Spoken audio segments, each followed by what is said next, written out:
Welcome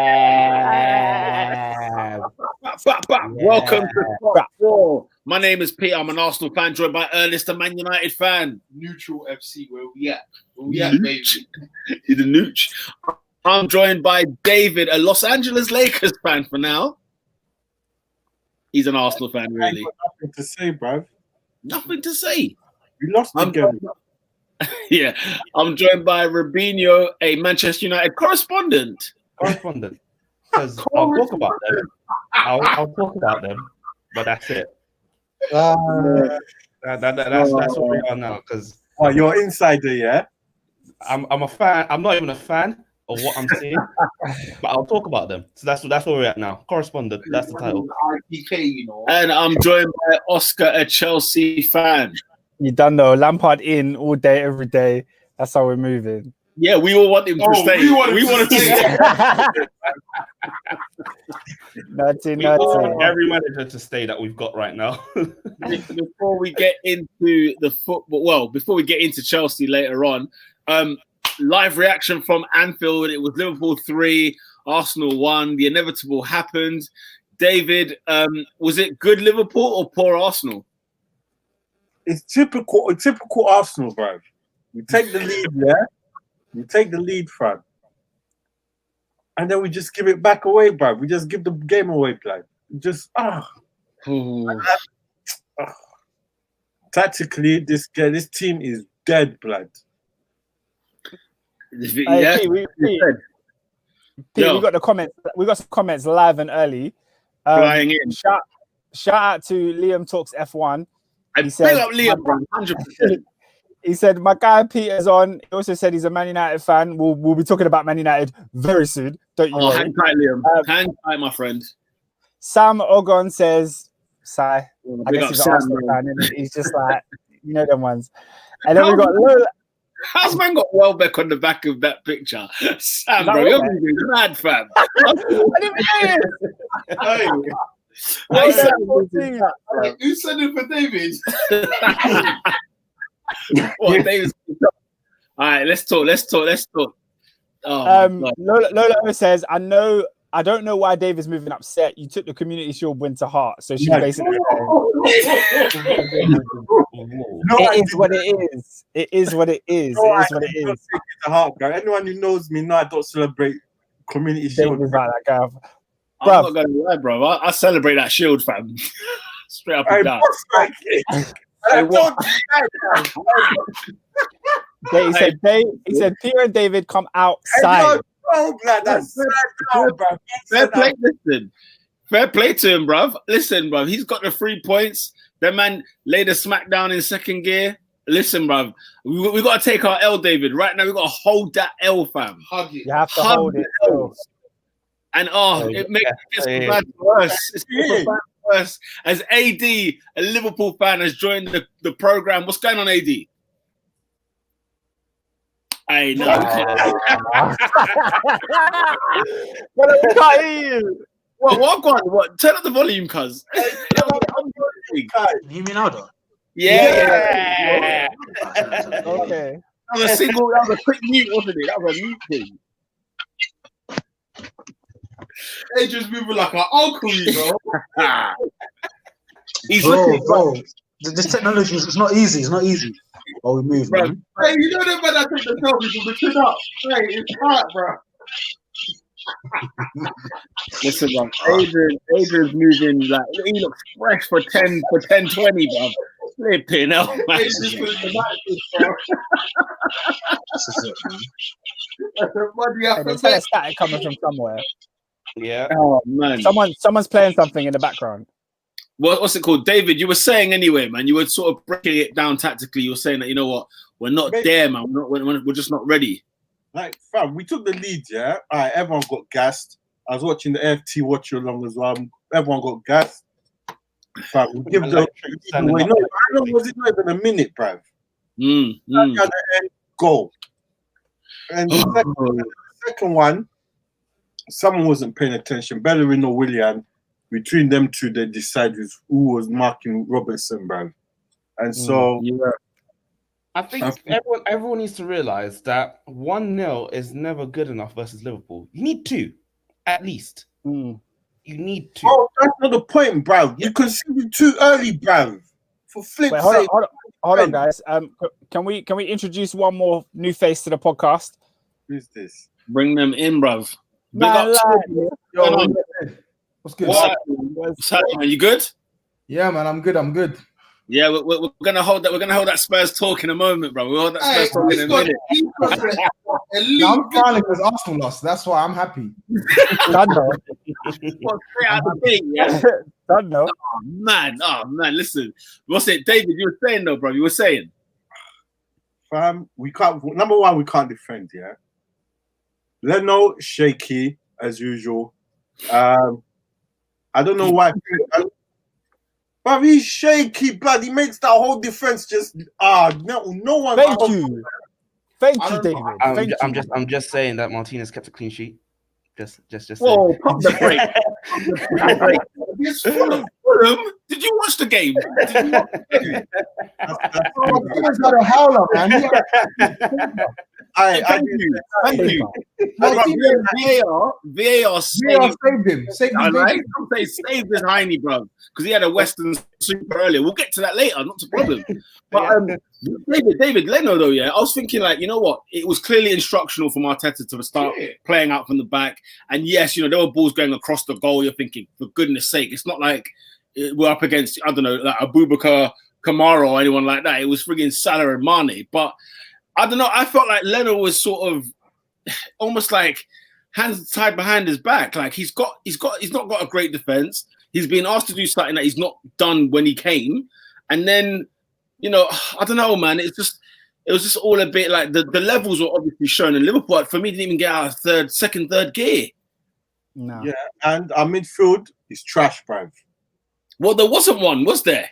There wasn't. We had a comment from Lola O. She said Arsenal have 0 athletes. I expected to get that midfield to get ruined, and it did. And Salah had Tierney on. He was giving him problems the whole night. First of all, Tierney got that African elbow 2 minutes in, bruv. That was his game done, bruv. He said, I don't want any piece of this anymore, bruv. Because it was just a challenge from there on, man. It was very tough. It was a hard game. Everyone had to work their socks off. You know what I'm saying? And we scored, and we did once again, bro. For 100%. For me, I blame Bellerin really for the majority of the goals, really, because he was nowhere to be found. So many times you're asking yourself, where is Hector?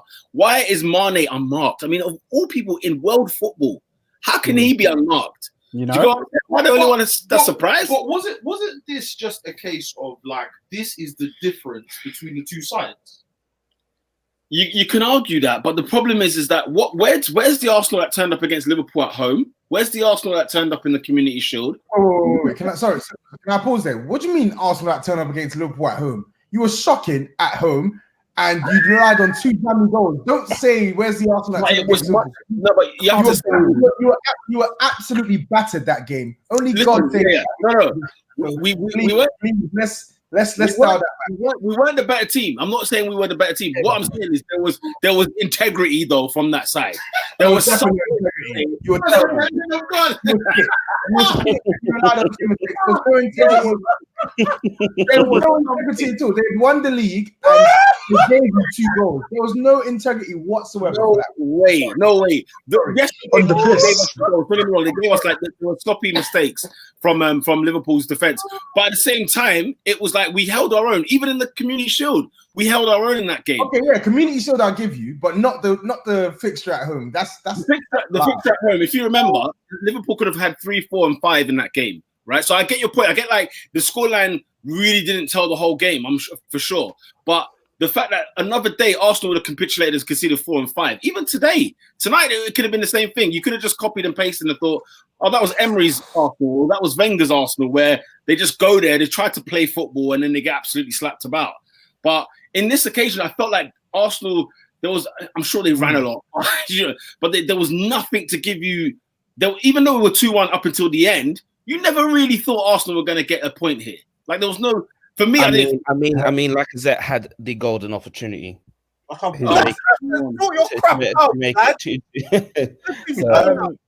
You could have Lads. got that. That's how to disagree there.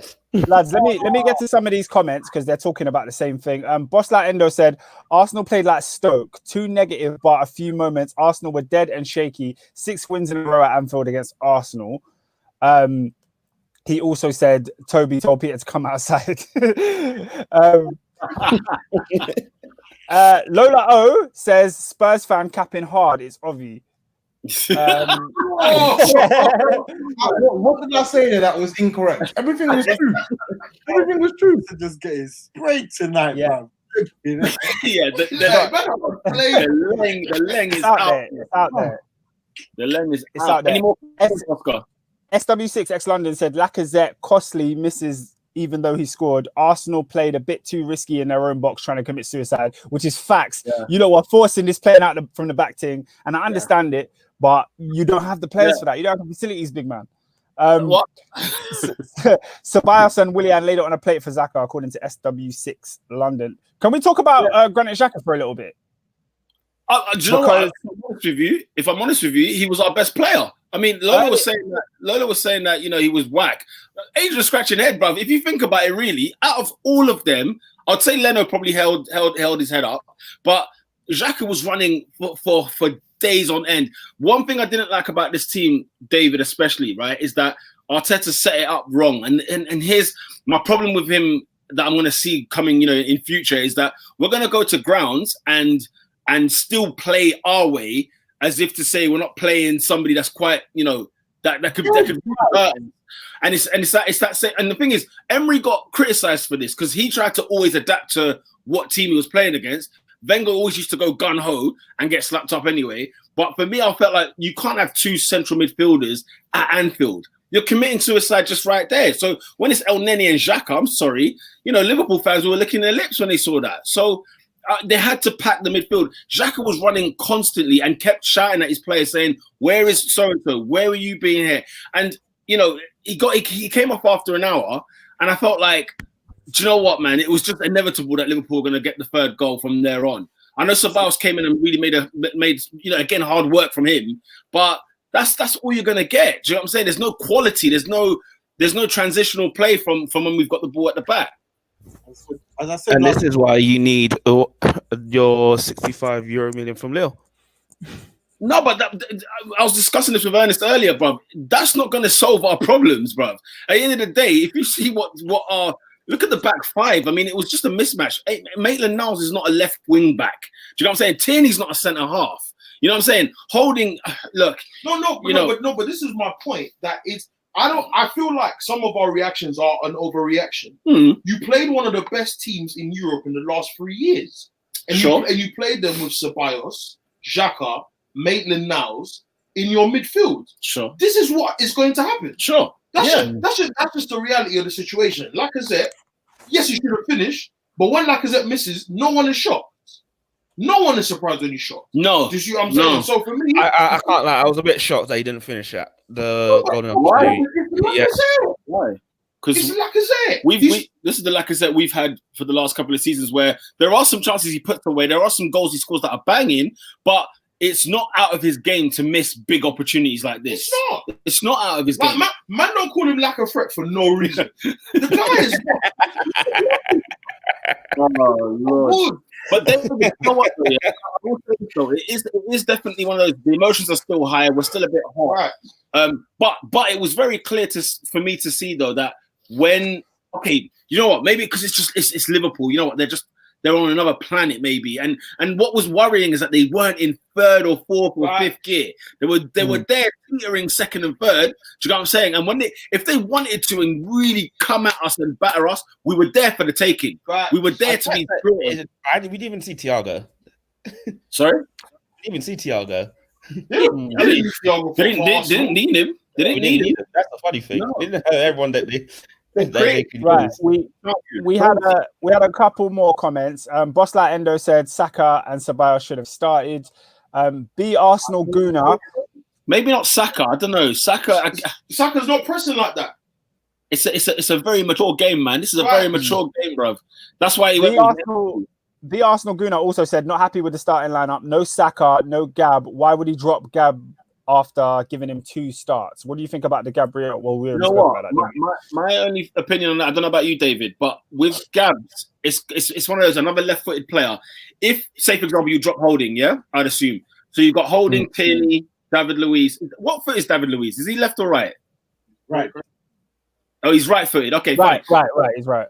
He's right, but does he play left side of the 3 of like the back 4 when he was at Chelsea? Was he like left side? Because he was left side for Arsenal. So I'm wondering if he's a left centre back, do you have Tierney who's left-footed, Gabs who's left-footed, and then David Luiz who's a left-sided centre back? You can't really have. You need a bit of balance, and I think Holding gives you that balance, if that makes sense. And you're not going to put Gabriel on the right. You're not going to put David Luiz on the right. You're not going to put any of those players there. So yeah, well there you go. Can't play on the right. So for me, it was a case of balance. But Holding was the centre backs the least of our worries. I was going to say the centre backs did okay. For me, I was disappointed really in Bellerin. Bellerin really let me down today, and a bit of Willian defensively, because I know he's known for hard working and whatever else, but he let me down a little bit. Maitland-Niles, I don't know, it was a bit out of sorts. But yeah, Bellerin for me was the one that really let me down today, and I feel like he cost us the game.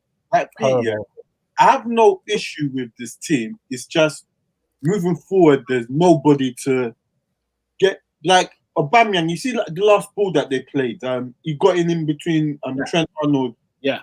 Where was that the whole game, bro? It's a good question. That's my issue. He's going forward. Cool, defensively, he's sorted us out. But fam, he's going forward, fam. Yeah, and I have to sort of echo David's sentiments. I think you man are being far too critical on Arsenal, if I'm being perfectly honest. I think my one criticism of them is I don't think they went in longer. I don't think they went in behind enough times. And in a similar vein that I don't think Chelsea did last week, where you've got Werner, you've got Aubameyang, you've got 2 of the fastest players in the league, absolutely deadly finishers. Liverpool played this extraordinarily high line. Try and punish them. I don't think Arsenal did that.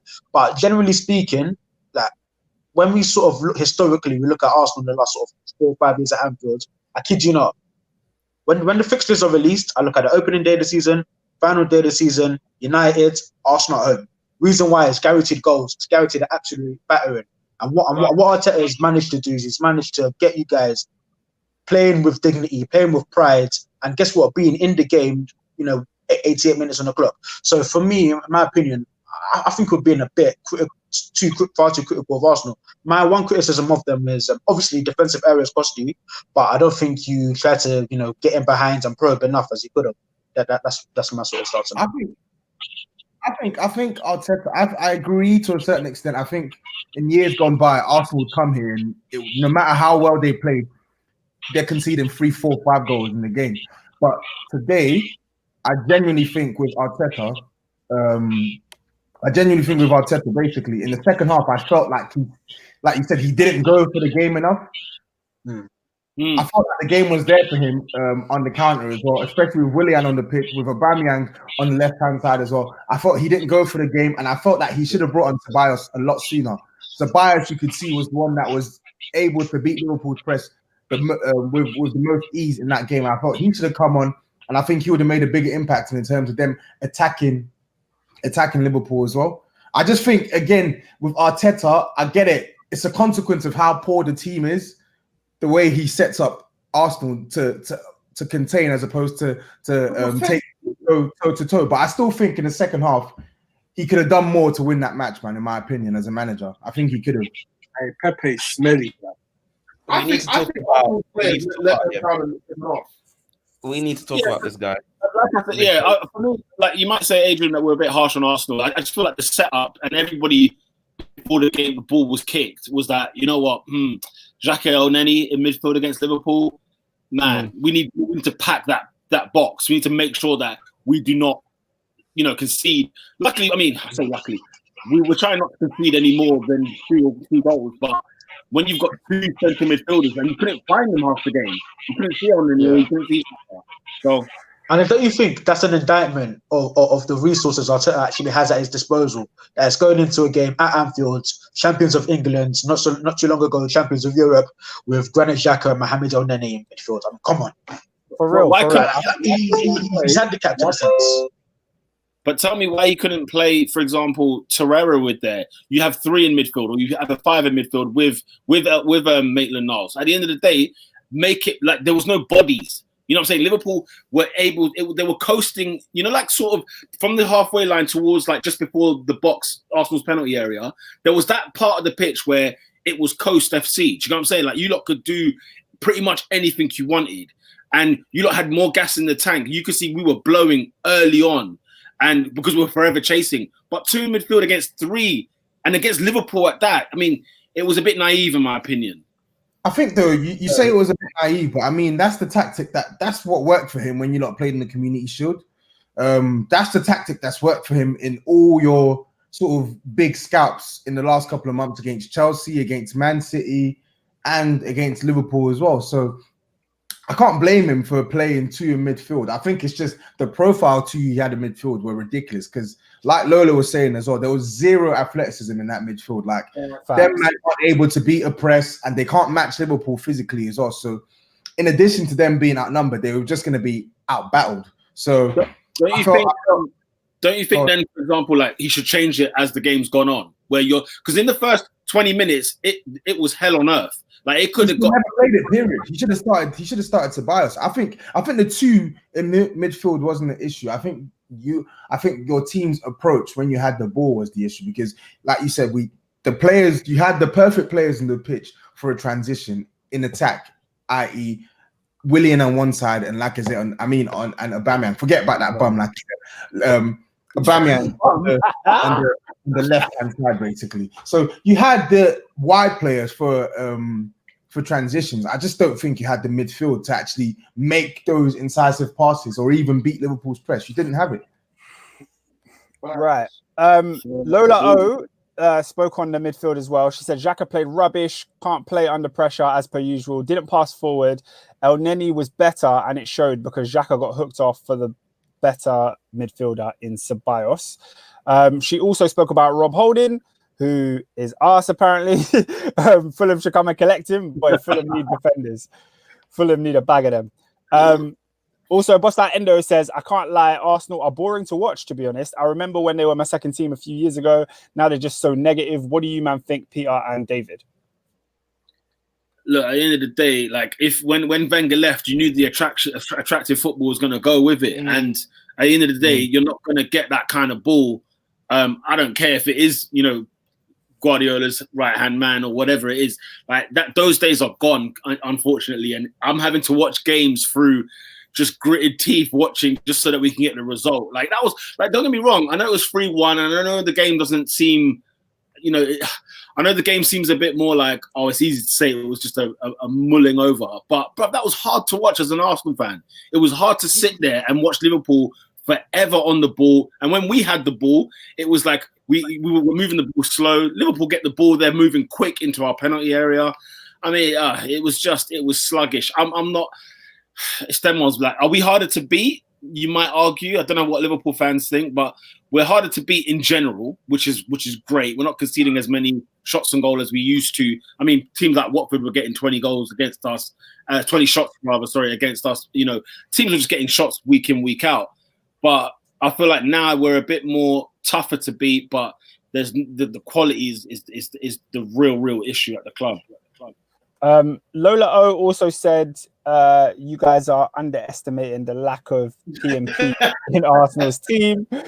We have one PMP player and it's Willock. That tells you all you need to know. Right. You have no athlete team at all. She's 100% right. And the funny thing is, that's why you have to go out and sign Gabriel and Saliba because the lack of athleticism it hurt you in the centre back position. It hurt you in the midfield position as well. Like in the heart of your defense and the heart of your midfield, fundamentally you had no athleticism and it cost you time and time again. And it's going to keep costing you midfield as well. That's why that party signing, if it happens, will be so important because he will elevate your midfield technically and he'll elevate your midfield in terms of the aggression and just the power, man. Teams come, like you said, before a ball was kicked, they looked at that midfield, El Neni and Xhaka. It's child's play. It's absolute child's play. They'll run rings around it and they'll match it. They'll outdo it in terms of power. If you have someone like Partey in that midfield, Good luck trying to out-muscle him off the ball or even get the ball off him. I agree, man. I think Arteta did what he had to do with the midfield that he had, with the players that he had. But essentially, going away at Liverpool in such a game, you knew they were going to get overrun in midfield, and there was nothing they could do. Xhaka and Elneny, they look like boys there because the ball keeps going back and forth and they've got no one supporting, especially when Bellerin's not doing his job on the side. There was no hope. Sam made a comment talking about Liverpool more so. He said, I'm not liking the smirk on AD's face. AD, what did you think of Liverpool in general and maybe Jota's debut performance? If I'm honest, I don't necessarily think there's much to write home about in a Liverpool sense. I literally don't think we necessarily got out of second gear. I just think quality prevailed. Robertson made an uncharacteristic mistake. Arsenal get the goal. And then from there, as much as I think us Liverpool fans complain about the high line, ultimately the reason why our line is so high is because when we press, it's so difficult to get out, and it's so difficult to actually beat the Liverpool press. And when you factor in Arsenal's sort of lack of athleticism, time and time again, if it wasn't Keita, it was Ronaldo. If it wasn't Ronaldo, it was Firmino. If it wasn't Firmino, it was Fabinho. And it was like Arsenal were just constantly running into roadblocks. They couldn't get out, and then ultimately, get the quick equaliser. And then from there, I think, it was pretty much cruise control. So I don't think there's necessarily much to really say about Liverpool this evening, rather. Yeah, get the 3 points, move on.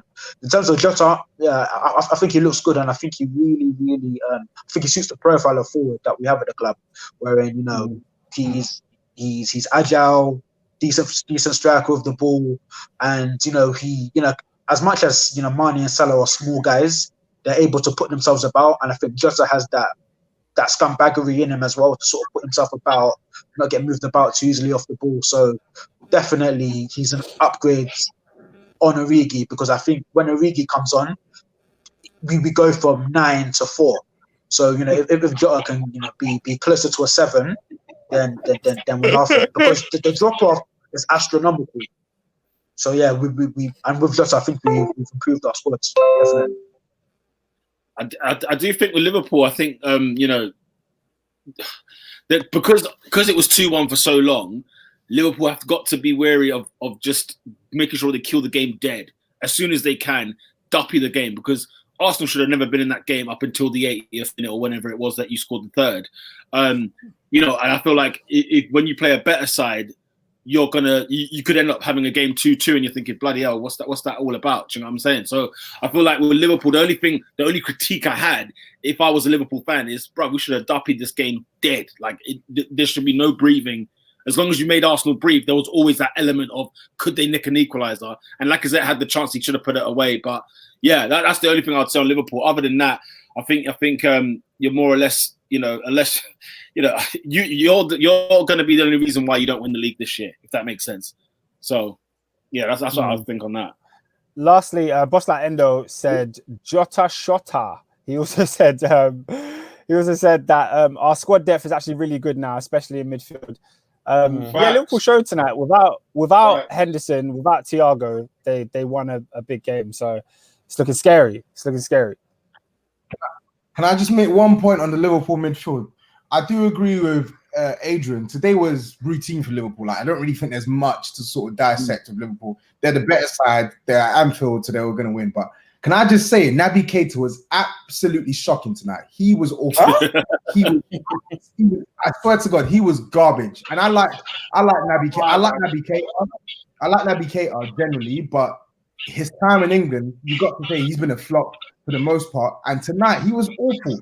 Off the pace, sloppy passing for a midfield that's so unathletic like Arsenal. He was just getting barged off the ball. Like, it wasn't good. I didn't like what I saw from Naby Keita. And considering he was the one that they were talking up about the most in pre-season, how this is going to be season. That was a poor performance from him. I'm sorry, I gotta say. Interesting, because I sort of watched it. I didn't necessarily think he was, swashbuckling a world class by any stretch of the imagination. But I thought it was lively. I thought it was energetic. So going forwards? What do you expect to see, or what would you like to see from him? I want to see some more of what I watched during that, I think it was that sort of like November, sort of like December period last year. He played like 4 or 5 games, and he was really good. And even the restart as well. Do you remember when you lot went Brighton away? Like, that's what I want to see from Naby Keita. Like, hot on people's legs, like nicking the ball off people. And not only do you nick the ball, you can drive with the ball, you can make incisive passes as well. He just didn't look like his normal self tonight. Like, I've seen what he can do at Leipzig, and tonight he was awful. He was absolutely awful. I don't know how. I'm not his biggest. He was bad. He was really bad tonight. Lola O said something similar. She said that Naby was just doing things for the sake of it. Really bad. Right. I was going to ask before we move on. Yeah. To Peter, has Willian replaced Pepe on a permanent basis for the starting lineup? Because Robin, like, why did you do that? I don't want because he was terrible tonight. So I need to know what's happening. Who was terrible? Which one? Well, Willian did a lot more than Pepe. Let's not forget about it.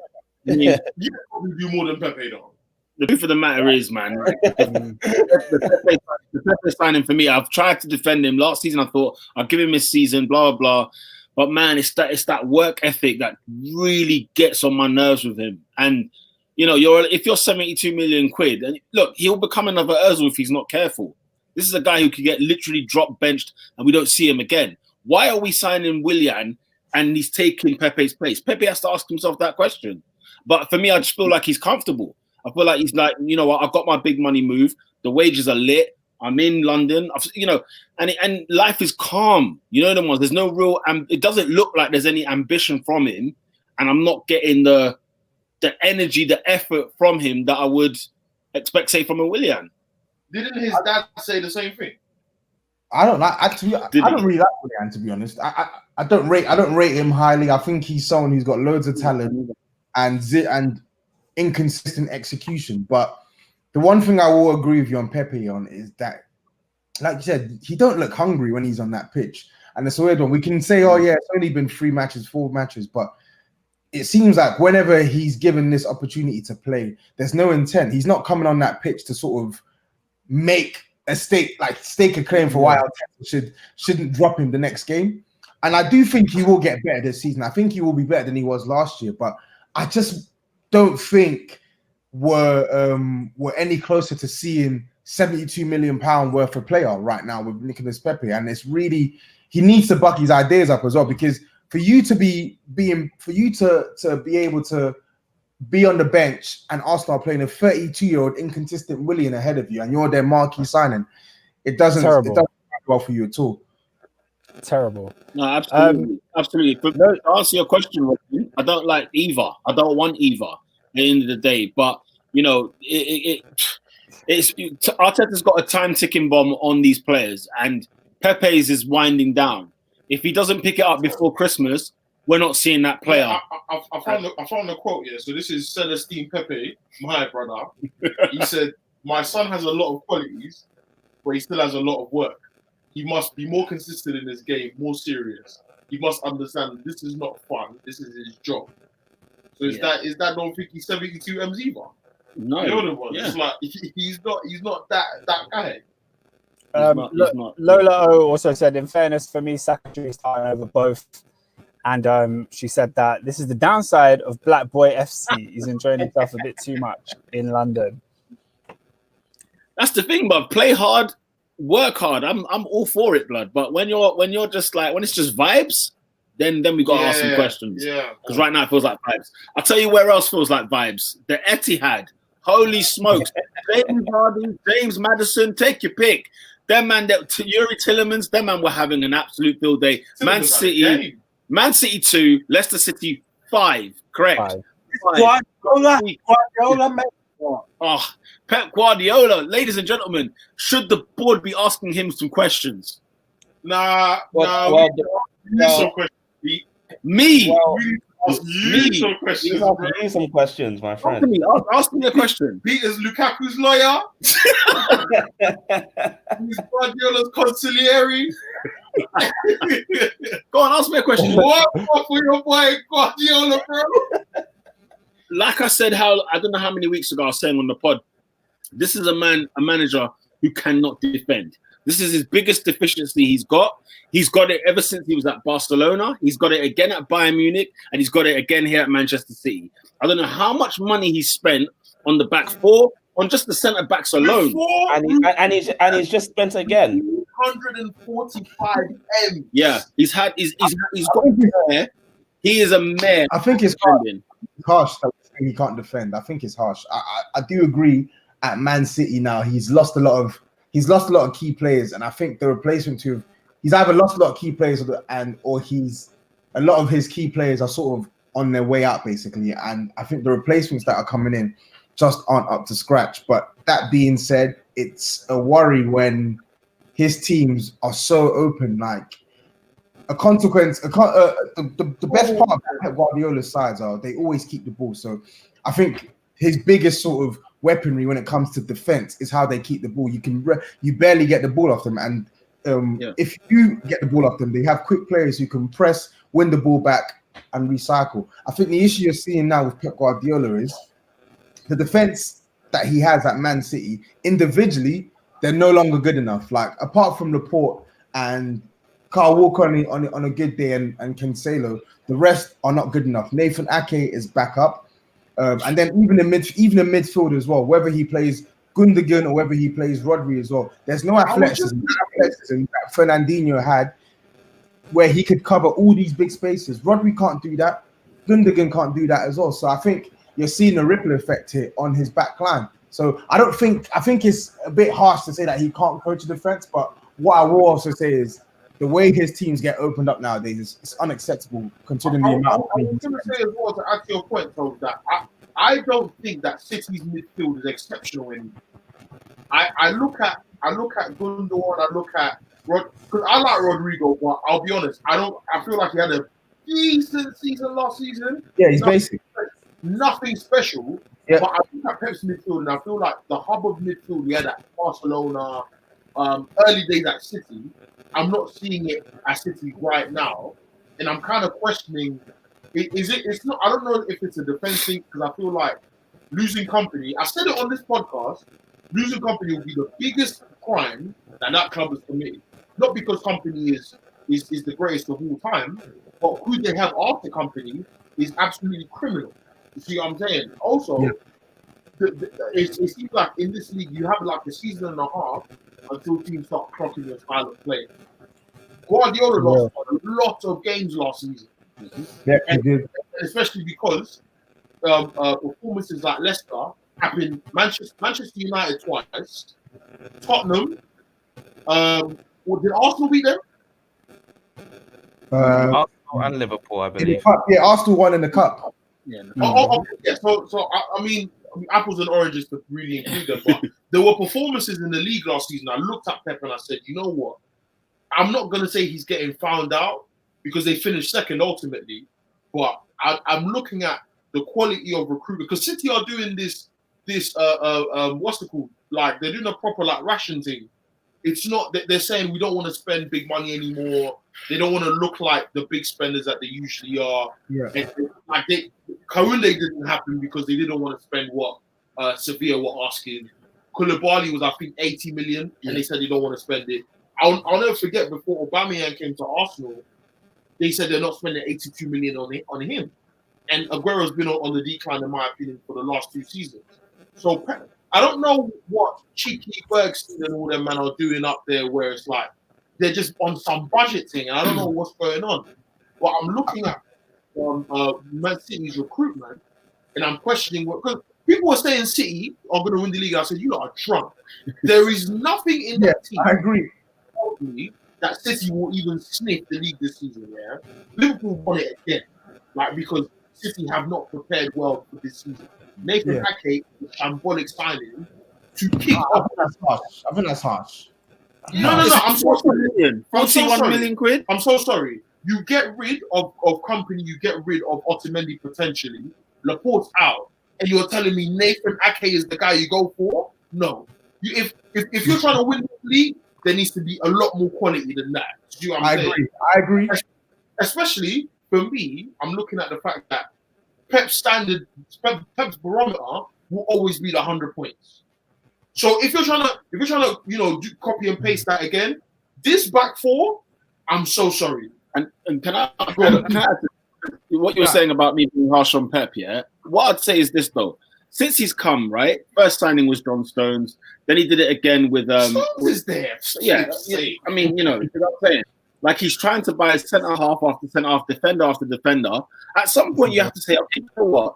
Let's actually try and defend. Let's try and coach this thing. Because I love Pep Guardiola. That's why these guys say I'm like his lawyer. Because I love watching his football. I love him as a manager. Don't get me wrong. But at some stage, I have to turn around and say, you know what, Pep? Talk to me about defending. Because wherever you've been, this has been a problem for you. Agree. Now, you've got a certain way. I agree with you, Toby, in the sense of his best form of defense is to retain possession without a shadow of a doubt. And so he's always got these kind of players that can at least control the ball. But every time Company was out, since his first season at Man City for Pep, right, it was always so glaringly obvious that he was missing. I can forgive it every now and again, but we're in a new season. It's fresh. You spent on Aki, then you're going to buy Ruben Diaz. You're still looking for centre-halves everywhere, where I'm sitting there thinking, hang on a minute, I swear you're one of the greatest coaches in the world. Why am I not getting any good defender and some sort of coaching? Or, even the Barcelona centre-backs, maybe Puyol aside, which he inherited, you think of players like Gerard Piqué. You're thinking, do you know what? He looked good in Barcelona, but you can't just throw him in any other team and look good. And so, there's that. For me, I just feel like, if there are going to be games, Pep, where somebody will hit you on the counter, and not just City, but whenever Pep's been up against a team that counterattacks him, they look clueless. They don't seem to know what's going on. Now, there's small margins in this game. 5-2 looks ridiculous, but personally, I can see Pep saying, do you know what? We were the ones in control of this game. We were the ones trying to actually go out there and score. Because Leicester, to me, looked shy in the first half.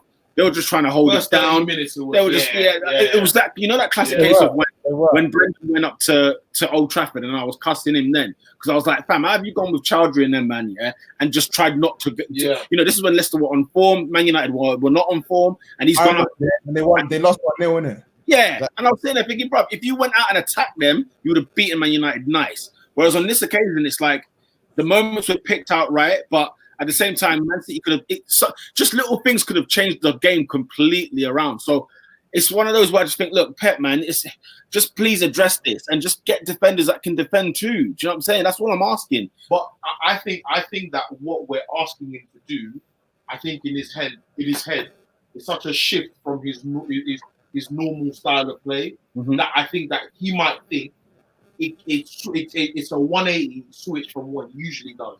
I think he might think it means that he has to park the bus now, which Pep is philosophy over anything. Like he don't care about what you think.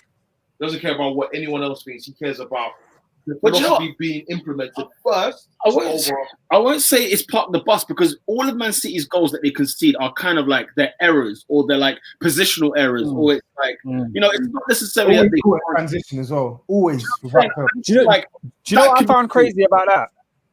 I found it crazy that they played a midfield of Rodri and Fernandinho there. You're thinking that's going to be solid. And for the first 20 minutes, it did look very, very solid. But somehow, every single time a transition came about, Vardy was always through finding space in between the centre-backs.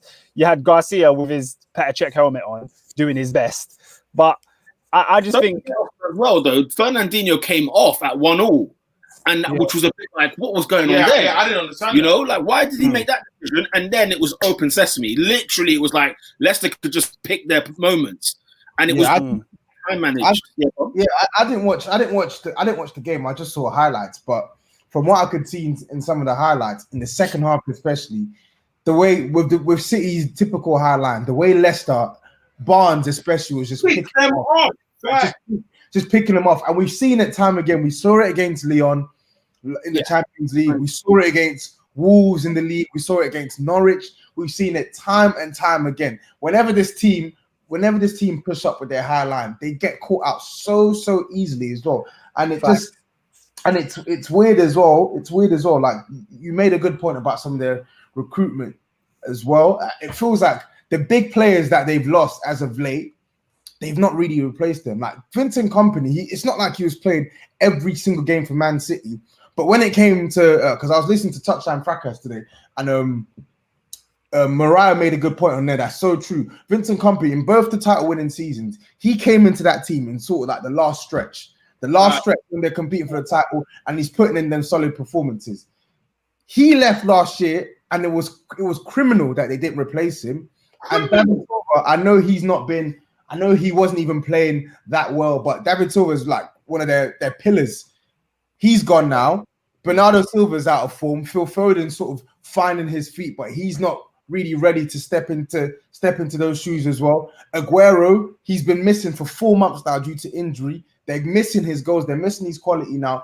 The spine of their team progressively is getting worse and worse. And the players that are coming in, Ferran Torres, he's a good prospect, but he's nowhere near as good as Leroy Sané off the bench. He's nowhere near as dangerous. Like the players that they're bringing in, not really like they're not bad, but they're not going to be difference makers with regards to catching up to Liverpool for the title. And it remains to be seen how Ruben Diaz is going to turn out. But because for their sake, they're praying desperately that he can form a strong partnership with Laporte. Because I don't think all hope is lost. If they can form a decent partnership there, they still have. People forget they still have Cancelo.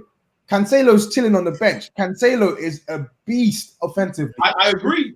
So they still have him on the bench. So Nathan Ake as well. I agree. He's not this world-class centre-back, but he can do a job at left-back. And my opinion is that they are going to actually move him and play him left-back and play Laporte and Ruben Diaz as the centre-back pairing with Nathan Ake to come in and play left centre-back if Laporte's unavailable. But I think with that back four, maybe they can do something this season. But I think more importantly, in the midfield, I don't think Rodri has enough to give them what they need defensively. And I think Fernandinho, he's someone who I really, really like. And I don't want to say he's declining yet. I really don't want to say he's declining yet. But watching those highlights yesterday, he's like 36, bro. What you say about that though? Like last year when he was playing centre half, you're sitting there thinking, what's he playing centre half for? And his midfield, as you said about Rodri, looked kind of basic. But then when he was in midfield, in the first half against Leicester, guess what? Man City looked like, oh snap! It's a bit of the old Man City back in midfield. The minute they pull him off, it's like what's going on? But whether it's fatigue or injury, it's clear from last season. They cannot rely on him for 30 games. Do you know what? He walked off and he... You're right there. I'm not really... Because last season it puzzled me. I was thinking, why are they just not playing this guy in central defensive midfield? And even against Wolves at the start of this season, him and Rodri were class for like a good 60, 70 minutes. Yeah. But the minute Wolves turned it up by one notch, they were all over the shop. So I need to see a couple more games before I can stamp him as sort of finished, but he's 34 going 35 now. He may not be able to at the age of 28. It is a wrap, bro. He's it may be too physically taxing for him to do what he used to do for Man City. No, but again, like you're seeing a lot of delicate play from Pep in a league that requires you to be more than delicate. We just saw from Arsenal and Liverpool, one team tried to pass from the back as comfortably as they could. In this league, you have to have flair and grit. You need to have both on smash. And for me, like I'm so sorry. Like I really hope Pep gets it together. But like some of the recruitment has left me questioning whether they're really about that life, because I'm looking at the team thinking they're not better than Liverpool. But what I will say about this, if Ruben Diaz gets over the line, at least Laporte and Ruben Diaz are like big statured centre halves. It's not this sort of like, for me, I see Ake and I see a soft guy. I see Stones, I see a soft guy. I don't see Grit as centre back pairing who can also play football. I feel like they can just play football more so. And so with that, you need to have like, you need to in the Premier League, you need to have defenders that can defend. Van Dijk's one of those. He can play with the ball, but guess what? My God, he's a machine. You know what I'm saying? Like Joe Gomez, again, can defend. Fabinho, you can put him in the centre half position, as he did against Chelsea, second to none. He looks superb. So you need to have skill, man. At the end of the day, and I think Pep just I don't know what it is. It's just that coaching side of when we do lose the ball, or when we do get counter-attacked, let us be in position. Let us not be all over the gaff. And that's what I saw a lot of against Leicester. Against Leicester, it was just like, this house is untidy. What's happening? Do you get what I'm saying? So, lads, let me get to some of these comments because we got a few, and then we can get back onto a bit more. SW6 X London said James Maddison mockery with his goal. That was a disgusting finish. What's a goal? Lola O said, "Oi, Pep is in trouble. How much has he spent on defenders? And only one is levels, and even that one is not fit most of the time." She also said, "You see Mendy, ultimate vibes player. ultimate vibes. Mendy is toast. He's finished. Bro, you know what? Them knee injuries. Bro, ask any player in football. Those knee injuries, forget about it. Forget about it. No. You're playing in the south of France. Because in his first full season, when City won the league the first time, right, under Pep, the guy looked really good. He looked brilliant. Going forward, integral. He's not back. You know, it is integral to France winning the World Cup. So he was just there, pure for vibes, just to party along.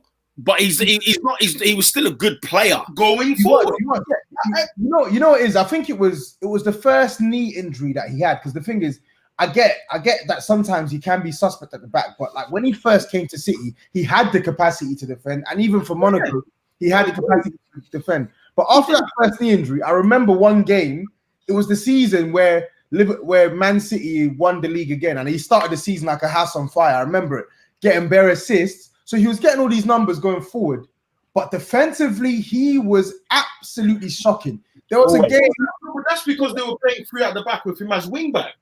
There was a game. There was a game at Wembley. It was a Spurs game. I remember being at that game as well. We lost 1-0, but my word, Sissoko destroyed this guy. He couldn't keep up. He looked drunk. He looked absolutely drunk, and I think that's a running theme with Mendy now for the past 2-year period. Every time I watch him, he just looks drunk. He can't do well in one-on-one situations. He's lost all his pace. He makes stupid decisions, and even worse now, he can't even affect the game going forward. So So that was his USP. So if you can't even affect the game going forward, you will never do any defender. So now you got to get rid. They have to get rid of him. He's not good enough. He's not good enough. They let Angelino go on loan to Leipzig. Angelino may not be good defensively, but he is 10 times better going forward right now. 10 times better. He's been good since he left City. He really has. All right, let me get through the rest of these comments because we need to move off City in a bit. Lola O also said, Man City is just a rich Arsenal. Same issues. No. I don't know about that one. SW6X London said Pep's defense is poor and it's not easy to amend losing defenders in midfield and defense. Right. Oh, it's not losing leaders, in midfield and defense. I still think no Aguero, no Party. And the last one, can someone tell me why City had to win? Why people had City to win the league? I think it's just in spite of Liverpool, because you take out KDB, you take out Sterling, you take out Laporte, the team is average. Right. That's what Boss Light Endo said. He had a stinker yesterday. Look. I tipped City to win the league before a ball was kicked, simply because I thought City will come back with a centre half. Last season, I think they lost like 9 games. They conceded quite a few goals, but I think had the second best defensive record in the league. Like with City's situation last year, it wasn't all bad as it seemed. That was my argument, and I felt like Liverpool were flawless. They were absolutely flawless, and for them, I remember 2 seasons ago, I think I said to Adrian, the only way Liverpool win the league, they have to go unbeaten. Otherwise, you're not going to beat the City side. And they were virtually, they were so flawless, it was unreal. Even if City, took some of those wins and some of those defeats and made them into wins or whatever, they were still away from Liverpool. Liverpool were absolutely outstanding. And whether or not we're going to get that again from Liverpool is another matter.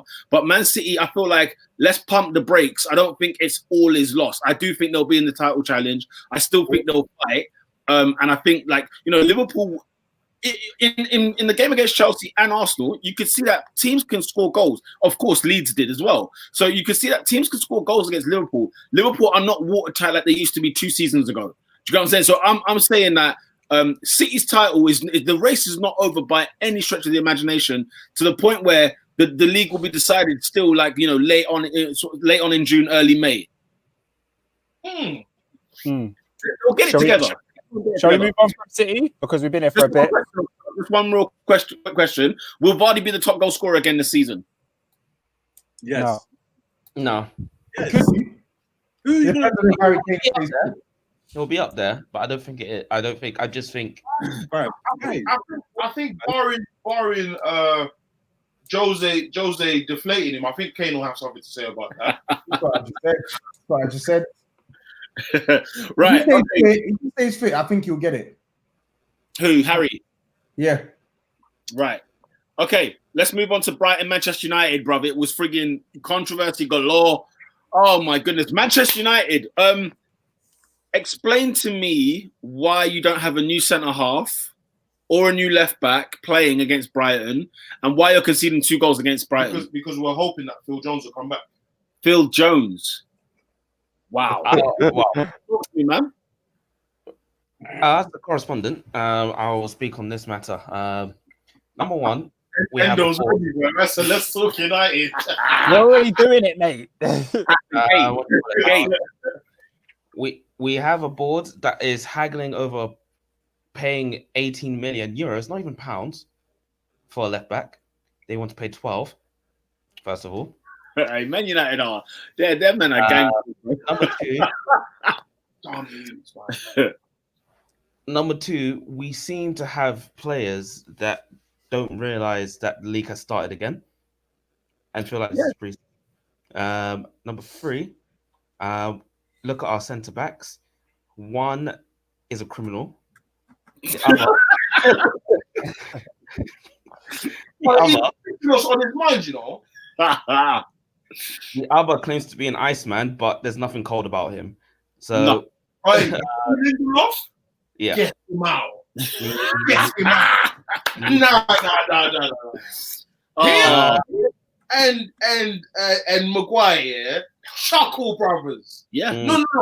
Honestly, like, I can't believe in 2020, Eric Bailly is still our best centre back. Still. I can't believe it. Like, Lola said, why didn't Bailly start? Same thing. She agrees. These are the questions I ask Mr. against Luton Town. Man was telling me, I know you watched it. I said it's Luton. If you can't beat Luton, we shouldn't be in the discussion. But bro, I was seeing some big ballers at Luton, blood. I was sitting there thinking, big ballers, bro. That Bailly, I feel like Bailly, he has like obviously the physical presence over the PMP over Maguire and Lindelof, but I feel like Bailly also has, like, I like him, but one, he's injury prone, and two, I think he has head loss moments as well. Like, I think he has head loss moments as well. I think Man United, just in general, they just need a new centre back. If Bailly was fit, he could sort of build up some consistency, and those head loss moments may be one in a few, but whenever he does play, 40% of the times now it's head loss. It's head loss.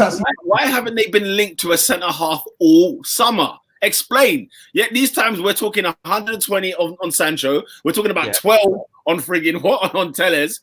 Where is the centre half? Where's the DM? Someone holler at me, because that midfield ain't doing nothing.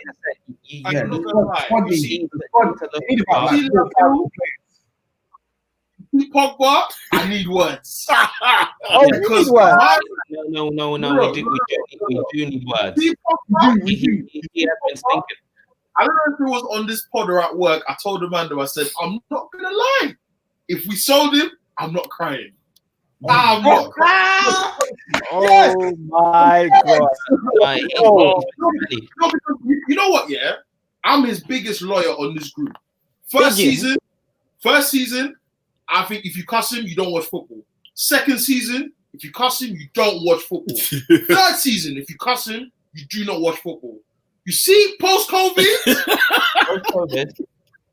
bro, did he have a good 90 minutes? He's come off twice at 60. No. You see Solskjaer.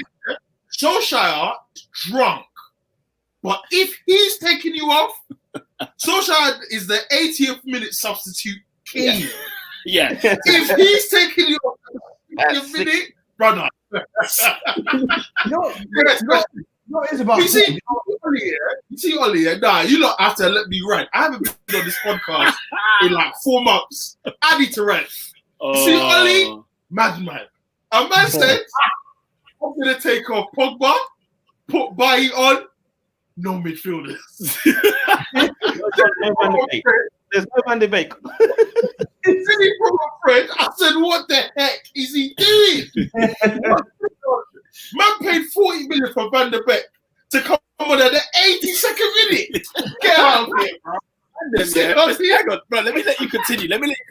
They've conceded 5 goals this season. Palace and Brighton. Fam, flipping heck. Told them last season, Champions League, we're getting exposed. You see when you get that fresh orange and you can't open, that's Man United. We are getting exposed this season. And you know what's sad? Payback slave trades. Payback. Everyone going to show you what the vibes are. Lindelof, come here. Bro, we got pam. By the way, Morpie's penalty, can we talk? Because that penalty was disgusting. Like such cojones to do that in this game. Like it's 0-0. You know them ones. Like the game is still in the balance. And you're doing this early on. Man United are a very popular topic, so let me get through some of these comments because they're bare of them. I'm gonna run through bare. Boss Like Endo says Man United are dry, they're gonna struggle. However, if they get a centre back, they'll be just fine.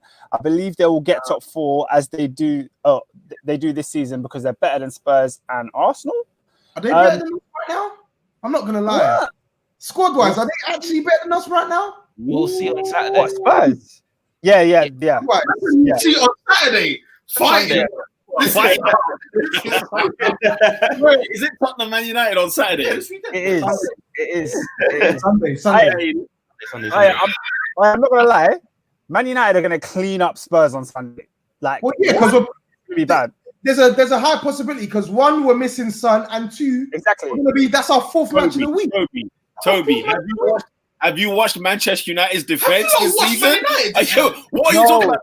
Listen to what he said. Did you hear what he said?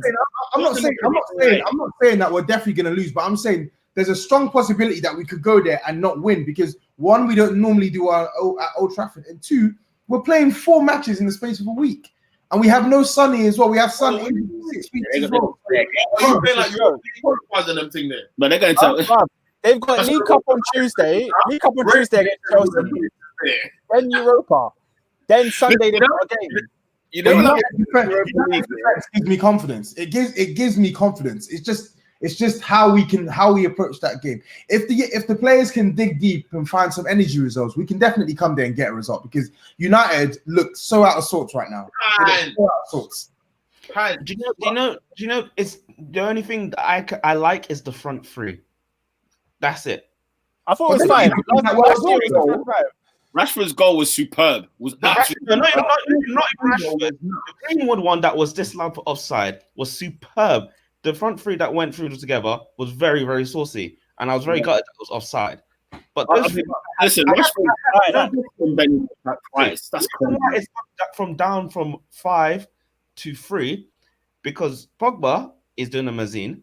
Bruno, yes, he's still playing, he's still doing his thing, but he conceded the penalty, and that pissed me off because he did that for no reason, but he saved it at the end. But I can trust Bruno right now more than Paul Pogba. Exactly. Yeah. Exactly. Bruno's assist for Rashford. Can you imagine? Bruno's assist for Rashford was beautiful, and I'll be honest. If Bruno's a mad scientist, drop Pogba, start Van de Beek against Tottenham. Real talk, because no. This is too. I'm actually with it. Pogba has been shambolic since Southampton. When he gave the ball away, I said, you know what? This brother is not asked. And do you know what? You know what? If you play Pogba, I think it will fit into Mourinho's plan. I think Mourinho's already got card on. He doesn't think he's going to get dropped. So if he drops Pogba, I think Mourinho will think, oh crap, okay, now got something else. Plus, if you bring on Pogba second half, I'm more gassed. You see what I'm saying? Like if he has incentive, if he sees Eric Dyer in the 60th minute, it's vibes. This is it, bro. So for me, we can beat Tottenham. I don't trust Man United this season at all, but we can get a result. 100%. You see what I'm saying? I'm liking Tottenham's new midfield of like Ndombele is finally playing with Lo Celso. I'm liking it. So we'll see what happens with that. And Emil Højbjerg. But on the face of the last 2 games, I do not expect a W. Also, like Mourinho could genuinely put in a spanner in the works and play Gareth Bale. Like that could happen. He's injured. He's injured. I'm not saying it will happen. What I'm saying is, you don't like. No one has had a preseason. Like no one has had a preseason, so it will not shock me. He might not play. He might be in a tracksuit, but it won't shock me. All right, let me go back to these comments. We got a new comment from Elijah. Big up Elijah. I know him, bro. He's a top guy, bro. Big up. All right, cool. He said Bailey is injury prone and hella reckless. Yep, he is. Lola O said Bailey is mad af. But his downsides are better than the other 2. So yeah, I hear that. Them, man. It's Elijah also said saving P for Sancho. I think that was in terms of buying another centre back. Right.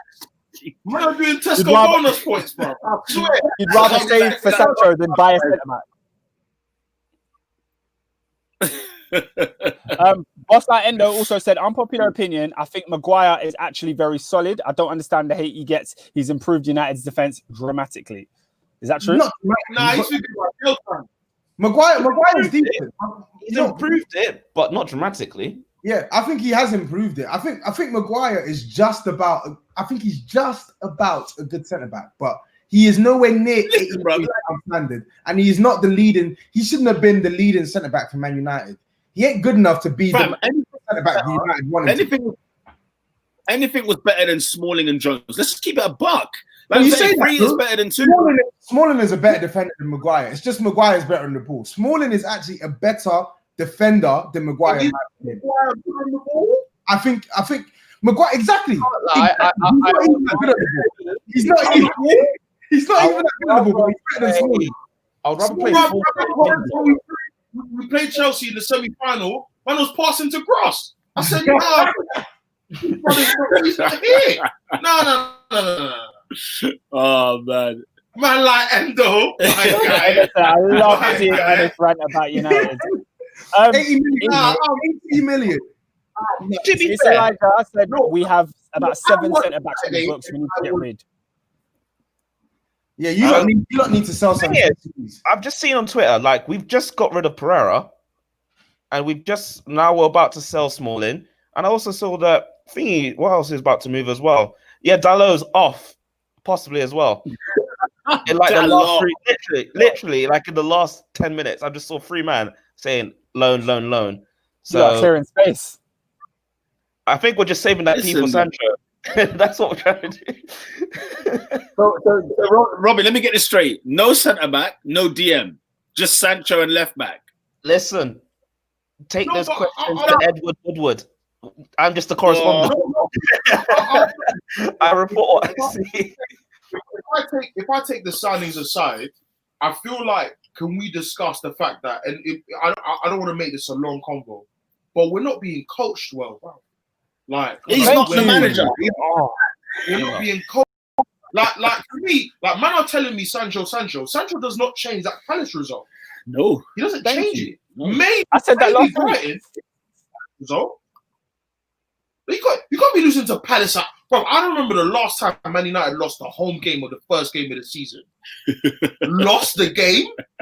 Like, I don't care about whether the handball is funny. Do you know what's funny, Ernest? Do you know what's funny? What? The last time we lost the home game, we won the league. It was 2014.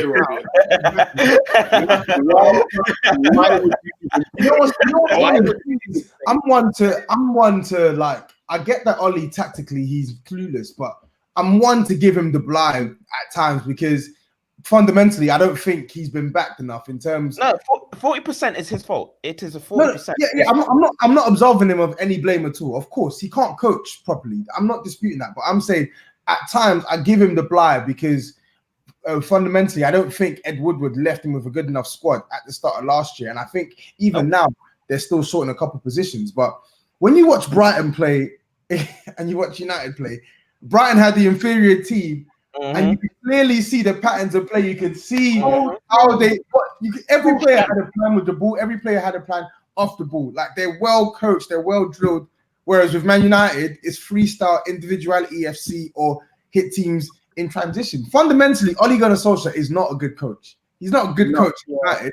And I think if they're going to keep him, which it looks like they're going to keep him, they need to give him ample quality, because he can't turn lemon into lemonade. He actually needs lemonade bought for him. Yeah, no, you're right. You're 100% right. He needs the lemonade to be bought for. That's a perfect analogy. Because you have to subsidize for his ineptitude, and that's the reality. Or you sack him. And listen, sack him. Yeah, but if you sack him and get a better manager in, it's the same thing all over again. Same thing all over again. No, it's true. I will tweet this out. Until we sort this board out, it doesn't matter who comes in. But Robin, explain to me, yeah? I'm seeing Allegri sunbathing. I'm seeing Pochettino trim. What the heck are these two doing without jobs? Explain. Allegri is on the Italian Dancing with the Stars, bruv. Well, there you go. Cardio. You know what I'm saying? That's what you're giving me? Cardio? Nah, man. Bruv, they need to sack him. He should have never been given the job in the first place. Never should have been given the job in the first. And this is not hindsight. He earned one day, in my opinion. Man United didn't have to make noise. They even said when he took him in, they said, "Look, it's going to be temp. We're not going to make any decision. Wait till the end of the season." And you trusted them? But that PSG result was one too many. Was just one too many, and they said, honestly, terrible. Your rage is hilarious. I love it. For Big Bielsa at Anfield, I said, that's a coach. Man was sipping chai tea, kneeling down, crouching down at the touchline. I said, this guy's a coach, yeah? Man scored 3 goals at Anfield, and it should have been a draw. Then you look at Graham Potter. This should have been pumped, man. Graham Potter looks like a proper By the way, they hit the woodwork 5 times. When you talk about coaching here, I'm coaches over players all day. Facto. Because for me, this is why I stick it on Pep, because you need to improve your team because you're a coach.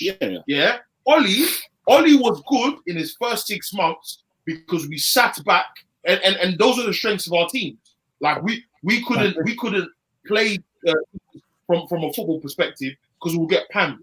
Went to the Etihad, sat back, counted twice, scored 2 goals. Yeah. Then when Bruno came, for me, Bruno was the beginning of the end, because that's when he started to play individualistic football. Yeah. He started to play Pogba. Pogba was basically a centre back. I was playing bare D. I thought, what's going on? Then COVID happened. Then we had a long break. Looked at the fixtures. Apart from Tottenham, we had small teams. We struggled in some of those games. We scraped over the line in some of those games. You know what I mean? Southampton 2-1 up. Lindelof said, "No, come through, Obafemi." Nah, bro. Like that's not it, bro. Like that's not what you're supposed to be doing. Oli coaches individuals and doesn't coach us on a team level. And this is why we are where we are. We scraped third. And we were still better than Chelsea. That's how bad we both were. Do you see what I'm saying? So I'm looking at this team and I'm looking at the style of play. I'm looking at the quality of coaching. Carrick literally just sits there. I don't know what man offers, bro. Do you see what I'm saying? We need to fix up the way we coach this team. Because as bad as Pogba's been, give Bielsa to Pogba. And you'll see the difference, bro. Do you see what I'm saying? So I'm looking at, we need a DM. Yes, we need a left back. But we're going to have the same conversation in Oh, wow. No. That was mad. All right, perfect time. Let me go through some of these comments. Because we had to cut Ernest. I don't know what happened there. But there's bare comments here. Let me go through them. Lola O said, Pogba is upsetting me, levels. But my gosh, when he's bad, he's useless. At least when Bruno's bad, he still manages a goal or assist. Which is like we saw Bruno have a poor game and still play that splendid ball for Rashford. So there's truth to that. If it wasn't for the judge, Brighton would score at least 5, says Lola. We've got these guys back. One second, let me add them in again. We've also got... Yeah, bro. We've also got a comment from Boss Like Endo who says, I told you Man United finishing 3rd was like when they finished 2nd under Jose. It's another turbulent start to the season. They only spend when they finish outside the top 4. Peter said that last week as well. It's looking mad. Can we go back to a point on Paul Pogba though? Because with Paul Pogba now, when are we going to start addressing the fact that he's not a world-class player anymore? Because I've been screaming this for 2 seasons now, and I keep getting told, oh, he's being played out of position. He's doing this, he's doing that. When there are games where it doesn't even matter what position you're playing in. You can't create a chance. You can't tackle. You can't pass. You can't run with the ball. You can't head the ball. You're just doing nothing on the pitch. Like, that is beyond, a player playing number 8 and a player playing number 6. Fundamentally, you are just playing bad. And I've seen so many matches of that caliber, like I saw against Brighton from Paul Pogba, littered in his Man United career. And yet, I keep getting told he's a world-class midfielder. How does it make sense? Because we ain't seen a world-class season from Paul Pogba at all at Man United. We haven't seen not one world-class season. I get he's a quality player, but I just don't get the whole world-class shot because I don't see world-class form. I only see world-class ability, and I see that sparingly. Make it make sense. The only season I agree with you is last season. I think every other season, all those terms and conditions that man have added have been valid. The first season he came, Zlatan said, "I'm not going to finish these chances. You can assist though. You can try though." Yeah. The second season, he still went missing that couple games that season, though. No, like players go missing. I've never said Pogba's world class. I think you don't think he's world class. No. I think that world class is a term that is thrown around bare. Yeah. I think he's top tier. I think Salah, cool. Salah is top tier. No, Salah does things in his Pogba is. Nah, I think Salah is a world class shooter. I don't think he's a world class player. When I look at Salah's ability on the ball, I don't think he's a world class player. I get what you mean, but I feel like there we're going too specific into. You're either world class or you're not, and I don't think Paul Pogba is world class. Okay, maybe we have 2 different definitions of world class. But for me, I have to look at your all round game, not just what you're paid to do. And for me, like I look at today when Salah ran into the wrong space. That is regular occurrence from Salah. Yeah, but anyway, look at that first goal though. Look at that first goal. Was that not down to Salah? The first goal. The first goal when he's battered Kieran Tierney and he's forced Leno to make a save and Mane gets the tapping. Is that world class play? No, I'm not saying that's world class play, but I'm saying what he's done over the past 3 seasons. That's world class ilk. The thing that makes Salah like world class contender is the fact that he's consistent and he does what he does like that, influencing games consistently, like a lot of times. Like in a 38-game season, he'll affect 35 games. Do you know what I mean? That's something we don't see from Paul Pogba. No, I'm not. I've never called him world class. I'm just saying when I look at the individuals, especially and no disrespect to you lot, but I watch Man United a lot. So when I've looked at Pogba's second season, who did we have up top? Zlatan and Lukaku. When he had Martial on the left, he was still giving him enough chances to create. And then Martial got 11 goals.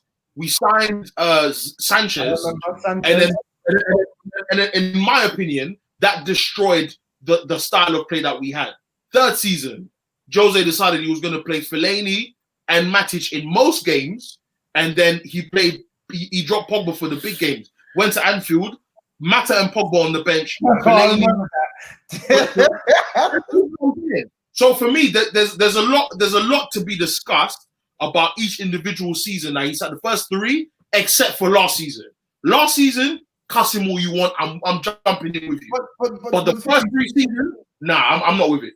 But the thing is, I can't cuss him last year because he was injured. I can't cuss him out. I get it. Post-COVID, he came back. But COVID, he came like you lot started off strong. He was playing well, and then I can't remember what game it was, but like for probably like a 4 or 5 game stretch, him and Bruno were horrific, absolutely. We know. I know. But my point is this though: those games from Paul Pogba, I've seen them in the previous seasons. That's what I'm trying to say. I've seen them in those seasons under Jose Mourinho. I saw them in when Oli first came in and he had that renaissance and he was on form for 3 months. I've seen them. They're not new to me. That's what I'm trying to say. This it's not new. We've been seeing it since he's come to this league. There are games where fundamentally he just struggles to make an impact.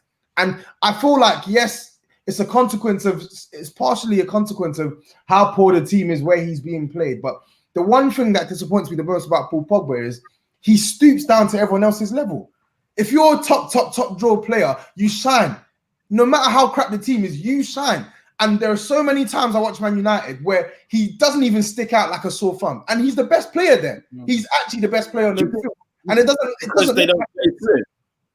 Do you think that's because they don't play to him? You know, like when you sort of mold a team around somebody. I feel like Paul Pogba is the perfect, it's the perfect project. I don't think as of last season that the team was built around Pogba. No, but shouldn't they do that? Is what I'm saying. No, but Oli said no. You have to play DM, and I'm like, I don't understand. He's far too deep. He's being wasted. He's got a goal threat, and so he's been wasted. He's being wasted, and he's been poor. Yeah. Let's move on from Man United. We'll go on to West Brom 3. Can I get through to some comments before we get there? Yeah, go on. Yeah. Quickly. I'll just list them out. Oli isn't smart enough to drop Pogba. He doesn't want to upset the lads. That's what Lola O said. It's Elijah said, there's no system at the moment for real. No doubt Pep and Jurgen would do bits with this current team. That's interesting. Bosta Endo said, Robin, you're wrong. The last time Man United lost at home on the opening day was 2014-15 when they finished 4th. They call me the Black Martin Tyler. They call him the Black Martin Tyler for a reason. It's Elijah said, no patterns, just vibes, talking about Ollie's play. Man like Elijah, man. SW6 said, at the moment, United just need to cough up the money. Otherwise, they're turning into Liverpool. 10 years can become 30 real quick. And then lastly, Pogba is a world-class player, just not applying the consistency at all. But world-class players are consistent. Yeah, then you're not world-class. You have to be consistent. That's the reality. That's the fact of the matter. Go to repeat. Is Thiago Silva? Thiago Silva. No, I'm not here to throw the boot at him straight away because you know what? There's plenty more games where I can get into him a bit later. But Oscar, what freak show happened in that first half against West Brom? Because I want to say you were the better side, but 3-0 down at halftime. What was going through your mind at halftime? At halftime, I couldn't believe how bad the game turned out. We had when I look at the game and I look at the team that Lampard put out, consistently, Marcus Alonso starting for Chelsea is the worst player on the team, and he has to be out. He has to go. Yeah, and I don't blame anyone. I don't even blame Marcus Alonso at this point. I blame Lampard for that one because he knows how bad he is. He knows how prone he is to a mistake. He knows exactly the deficiencies of this player, which is why he spent 50 million on Ben Chilwell. So the fact that Alonso starts and it's a howler. And I'm seeing some comments now already. SW6 London says, see, when Alonso starts, I laugh. He's still so finished. And SW6 knows because he's a Chelsea fan. He knows what I'm talking about. He knows my pain. And then the second goal, Thiago Silva, man. Thiago Silva. In terms of a moment, it was just a lapse in concentration, which you can't do in the Premier League. Like, you can't take your eye off the ball. You can't slip, nothing like that. But yeah, he just didn't look. He didn't look where he's placing the ball. It's very similar to the Gerrard slip. When the ball was passed to him, he's just not looking at his foot and the ball gets away from him. Over. Other than that, I was fairly happy with Thiago Silva. Like, he made a lot of clearances from set pieces. He had a decent game, but obviously, if man didn't want to get onto me for that, I know Lola's in the comments talking about Thiago, and I know it's fair. He had a howler, and he's got to own up for that. Other than that, he was captain. I was like, oh, side down. Well, he was captain. He was captain because our main captain Aspi was not fully fit. Then Jorginho is our vice captain, and he didn't start. So we had you would have put Kante normally in that position, but for some reason they went with Thiago, and it was a bit of a stinker. Other than that, I have to say I was somewhat proud of the fight back, the fact that we scored 3 goals in the second half, but it's just not good enough, man. Those kind of mistakes are the one thing I hoped Jody Morris and Frank Lampard would be spending their nights looking at and trying to get out of our game, because last season towards the back end, that's all it was. Stupid mistakes, individual errors, which on a normal day you don't blame the system or the manager for individual errors, you blame the players. But when it happens this consistently, when last week we've got a mistake from Christensen, this week is Thiago Silva, then it's also Alonso. Back end of last season, it was sometimes Rudiger, it was sometimes Zuma. It can't consistently happen, and we don't look at what the coaching team are saying to them and how they're rectifying that. That is my biggest issue with this Chelsea side and that performance, really. Oscar, do you think you're going to regret towards the end of the season, like having the players that you still have at the back? Do you reckon that's going to come back to bite you, or is this a one-off? I would love to say it's a one-off, but I don't believe that, innit? I would love to say it's a one-off, but I don't believe it. We're still going to make a few errors here and there. I think there's still players to go, but Thiago Silva, Zuma, those two, if they strike a partnership, we could see something that's somewhat solid at the back for Chelsea. I don't expect it to be like the most formidable defensive partnership, but stupid goals like we conceded on Saturday need to come out. And with players like Chilwell, Aspi, Reece James, hopefully we can sort that out. I have a feeling you still got silly goals in you, though. Even when everyone's fit, I just don't believe Chelsea. And the reason being is because I just don't believe Lampard knows how to defend either. And I just feel like there are some situations. Thiago Silva's come in just as a leader among men because it was an absolute circus at the back there before he arrived. And I'm pretty sure he's going to find out later on this season that, holy smokes, this is what I got to deal with. Never mind, I thought we were all on a top level here, but there is a lot of levels going to be happening. He's aware, bro.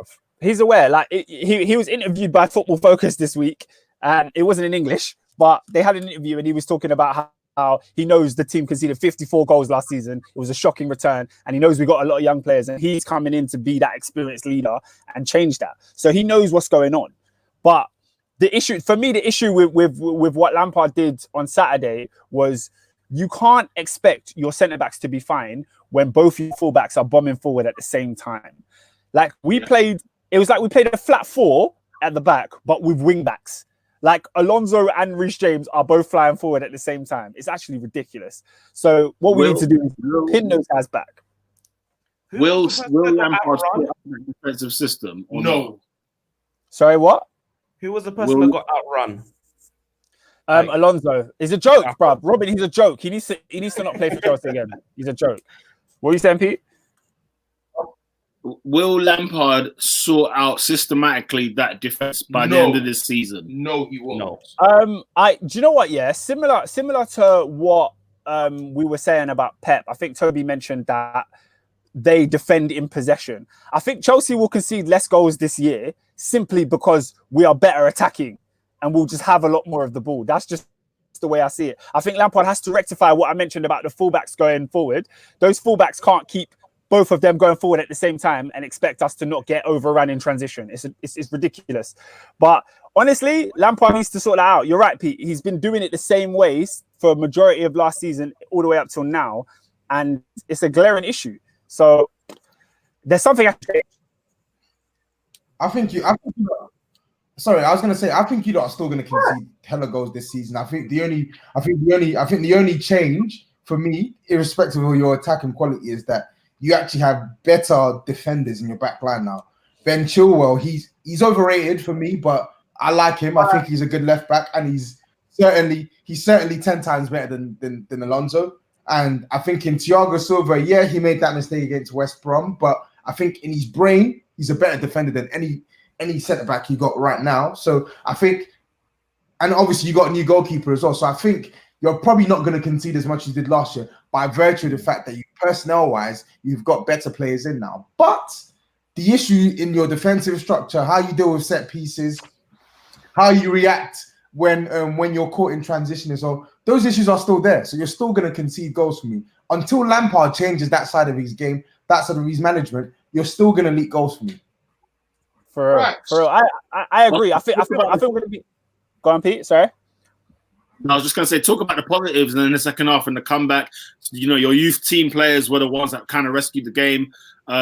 Big up to Kai Havertz as well. What did you make of the second half performance anyway?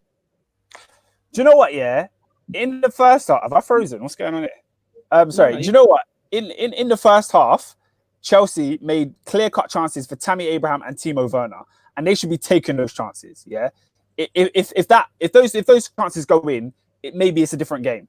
But the fact that in the second half, Frank Lampard just kind of threw the kitchen sink at it, and it looked really, really reckless. Like the team came out, we're moving every single player about. We ended the game with Giroud, Werner, Tammy all on the field, and it just looks silly. We got a comment from Boss Endo who says, "What did I tell you about Callum Hudson-Odoi? He has to start. Chelsea showed why they can't win the league. They're too naive." And I 100% agree with Callum Hudson-Odoi, but I don't need to talk about him. I've spoken about him so much on this podcast. You guys know my thoughts. The guy is levels. Like, he has to start playing for us in the Premier League because he has creativity that right now our players are not clicking. Like, Kai Havertz hasn't really jump-started his Premier League career. Neither has Werner. They haven't got going. So in a time where we don't have Pulisic and we don't have Ziyech, the fact that Callum Hudson-Odoi doesn't start Premier League games is an issue where I'm looking at Lampard scratching my head because he's got so many personnel decisions wrong this season, and I don't know. I don't know what to think of him at this moment. The thing on Werner, you know, on Werner, Werner watch is on. Werner watch is on. Werner, really? Yeah, it's on. You know what? I mean, he needs to be playing forward. That's what it comes down to. On the forward. He was on the left. He wanted to be on the left. He was on the left. The last 3 games I've seen, man's just hamming that inside channel. Stay central. But against Liverpool, against Liverpool and against West Brom, he started on the left. That's the position he was told to play. So Peter's right. Like, he has been forced there. But I'm not worried about Werner. The goals will come when it comes to him. I'm more worried about the defensive shape and Chelsea in transition. I think Chelsea will score a lot of goals this season. There's no doubt about it. Like, it's coming. It's coming. It's only a matter of time. Let me get through some of these comments. Lola O said, "Oi, Oscar, I told you were talking mad last week. What happened?" You know what? Yeah, we saw what happened, didn't it? Those stupid defensive mistakes crept on us once again. SW6 says, "See, when Alonso starts, I laugh, so finished." I already said that one. Lola O said, "We agreed 4-0 minimum and it didn't happen." Do you know what? Yeah. Do you know what? I couldn't legislate for those mistakes happening. Like, Alonso playing is something I didn't see coming. I didn't see it coming. Nah, man. Oscar, I've been there, I just didn't see it. SW6 says, "As soon as Aspie came in for Alonso, big difference, but these performances aren't new always in the locker." I don't wait. Yeah. So they're not new. They are in the locker. Yeah. They are in the locker. Spending money, and it was the academy lads saving the day. Well, do you know what? Mason Mount has always been Lampard's son, no matter how much money we spend. So it was about time he came up with a goal to save us. So I'm not surprised on that. I'm still waiting for the others to come into the team, but I don't trust Frank not to mess it up somehow. You see the thing about go on. The thing about Frank Lampard is, he does not want to be seen as a manager that plays one system and can only play one way. He wants to be so tactical that he tries to outsmart every manager he faces. If you notice, Chelsea have played 3 different teams this season. We've played 3 different formations and 3 different systems. Against Brighton, it was like a 4-2-2-2. It was a weird formation. Then against Liverpool, we played a lot more defensive with just 1 up top and like 5 across the middle. Then against West Bromwich Albion, we played another formation. So he really wants to tinker with everything, and he goes into the game trying to outsmart every single person to the point where you can't predict his team the weekend before. And I think it hasn't worked so far this season. But I do believe that once he stumbles on the thing that works for him in terms of with the best players available, we will see a lot better from Chelsea. Like, what we've seen so far is just the start. Like, the season is going to get a lot better for us. Trust me. But don't you think? I think that they're going to be changing though. Like, you say this that once he finds his best team, when is he going to find his best team? Because yes, we know that players still need to come in because they've been injured. But even something as basic as defense last year, chopping and changing. Alonso, I read an article today in the Athletic saying that he had a bust up with Alonso at halftime. He berated him in front of everyone, and he spent the second half in the team bus and stuff. I'm like, if you don't rate Alonso that badly, I mean, if you don't rate Alonso that much, why is he playing? I know Emerson had his dodgy games last year, but we ain't seen Emerson in months. Alonso playing and fucking up, that's your consequence, because you know he's not good enough defensively, yet you still played him. It doesn't make sense to me. Yeah. This is what I'm saying. Frank Lampard, I agree. I 100% agree with you on Alonso, but the way Frank Lampard feels about Alonso, he feels the exact same about Emerson. We played Emerson against Bayern Munich in the Champions League. Emerson made a mistake. We played Emerson away at Arsenal, and I remember in half an hour he was hooked off because he cost us a goal. And then Chelsea went on to win that game. He doesn't trust Emerson. He doesn't trust Alonso, which is why Chilwell was one of his first choices on the signing list. So when I say Frank Lampard needs to get his team right, I'm more so talking about the back line. He needs to find a formula that works, and that's my glaring issue. Because the fact that Zuma wasn't in the side on Saturday, it baffles me. Why on earth he play 3 games and then not play this game against whoever? But he doesn't know, and even with on the right back situation, he's gonna have to choose between Reece James and Azpilicueta. Who's he gonna pick? The chopping and changing needs to stop for Frank Lampard. That's the only way we're gonna get consistency. But I think he's gonna continue to do it.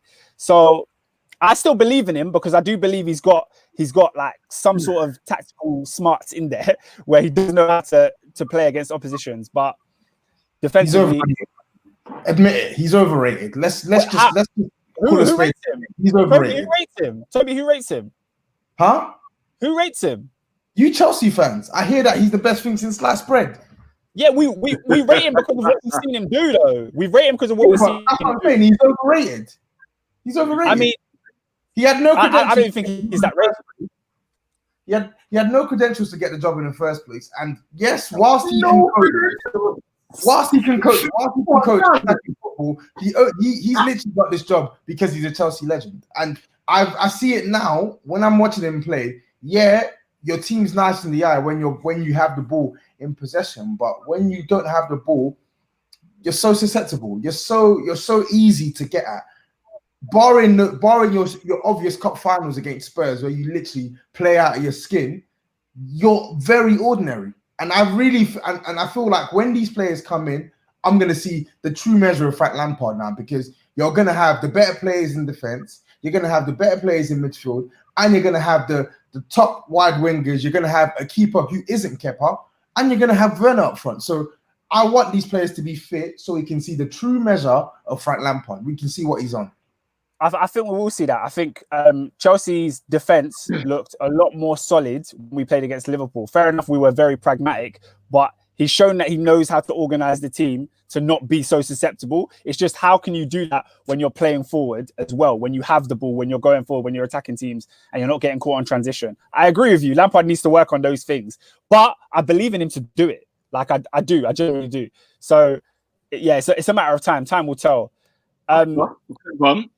Yeah. Just a quick one before you carry on. Just from David and Adrian, just want to get yes or no answer. Will Chelsea be in the top 4? Nope. It's not happening, mate. Right, AD, no volume, no volume. No mic. Okay. let's fire that. Boost it up again. I don't know. Let's say Yeah. Okay, no problem. That's a no volume. No problem. Just buy. Oscar, get to the comments and we move on to the Spurs. Yeah.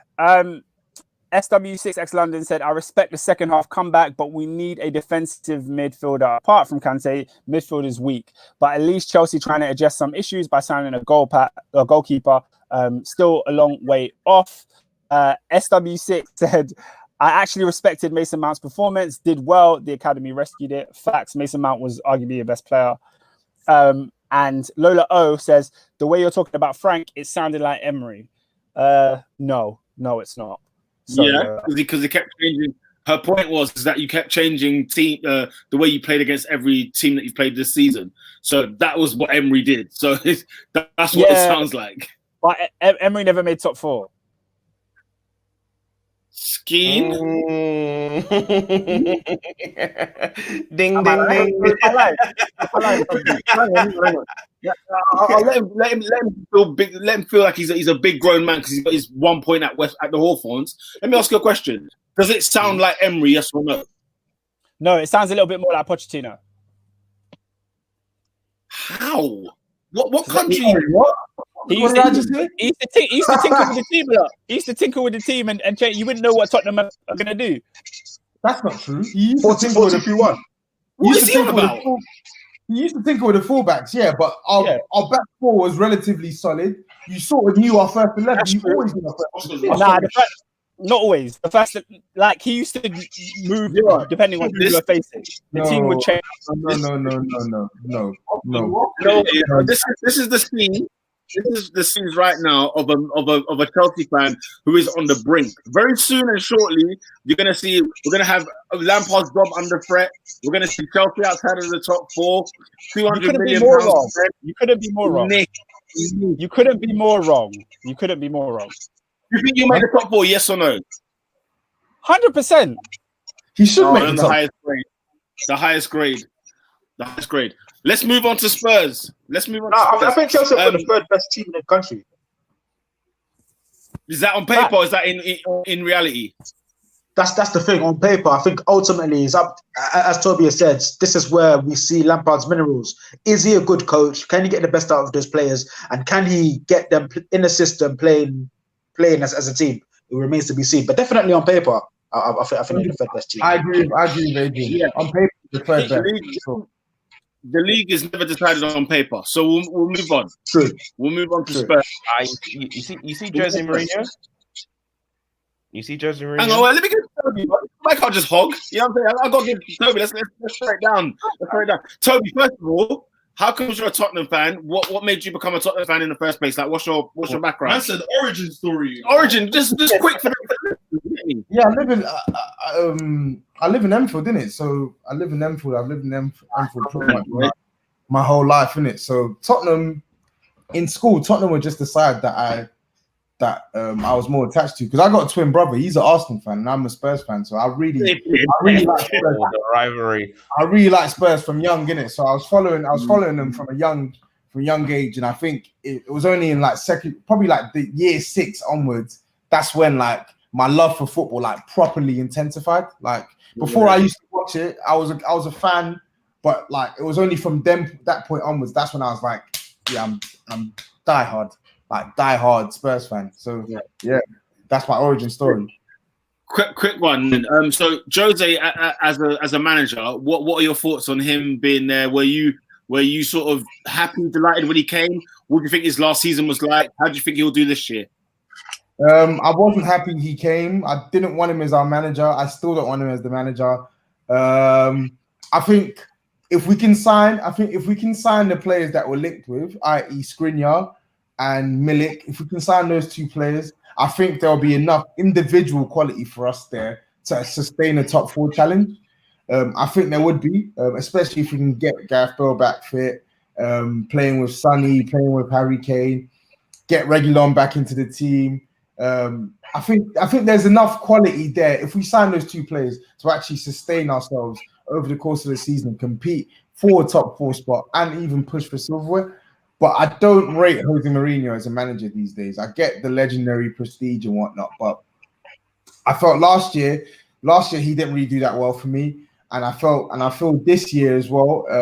I was impressed with what I saw on Sunday, but I feel like what I saw on Sunday is quite rare under Jose Mourinho. If he makes that a regular occurrence, then I might change my mind. But for now, I want him out, to be honest, and I'd like a more progressive coach. You want him out?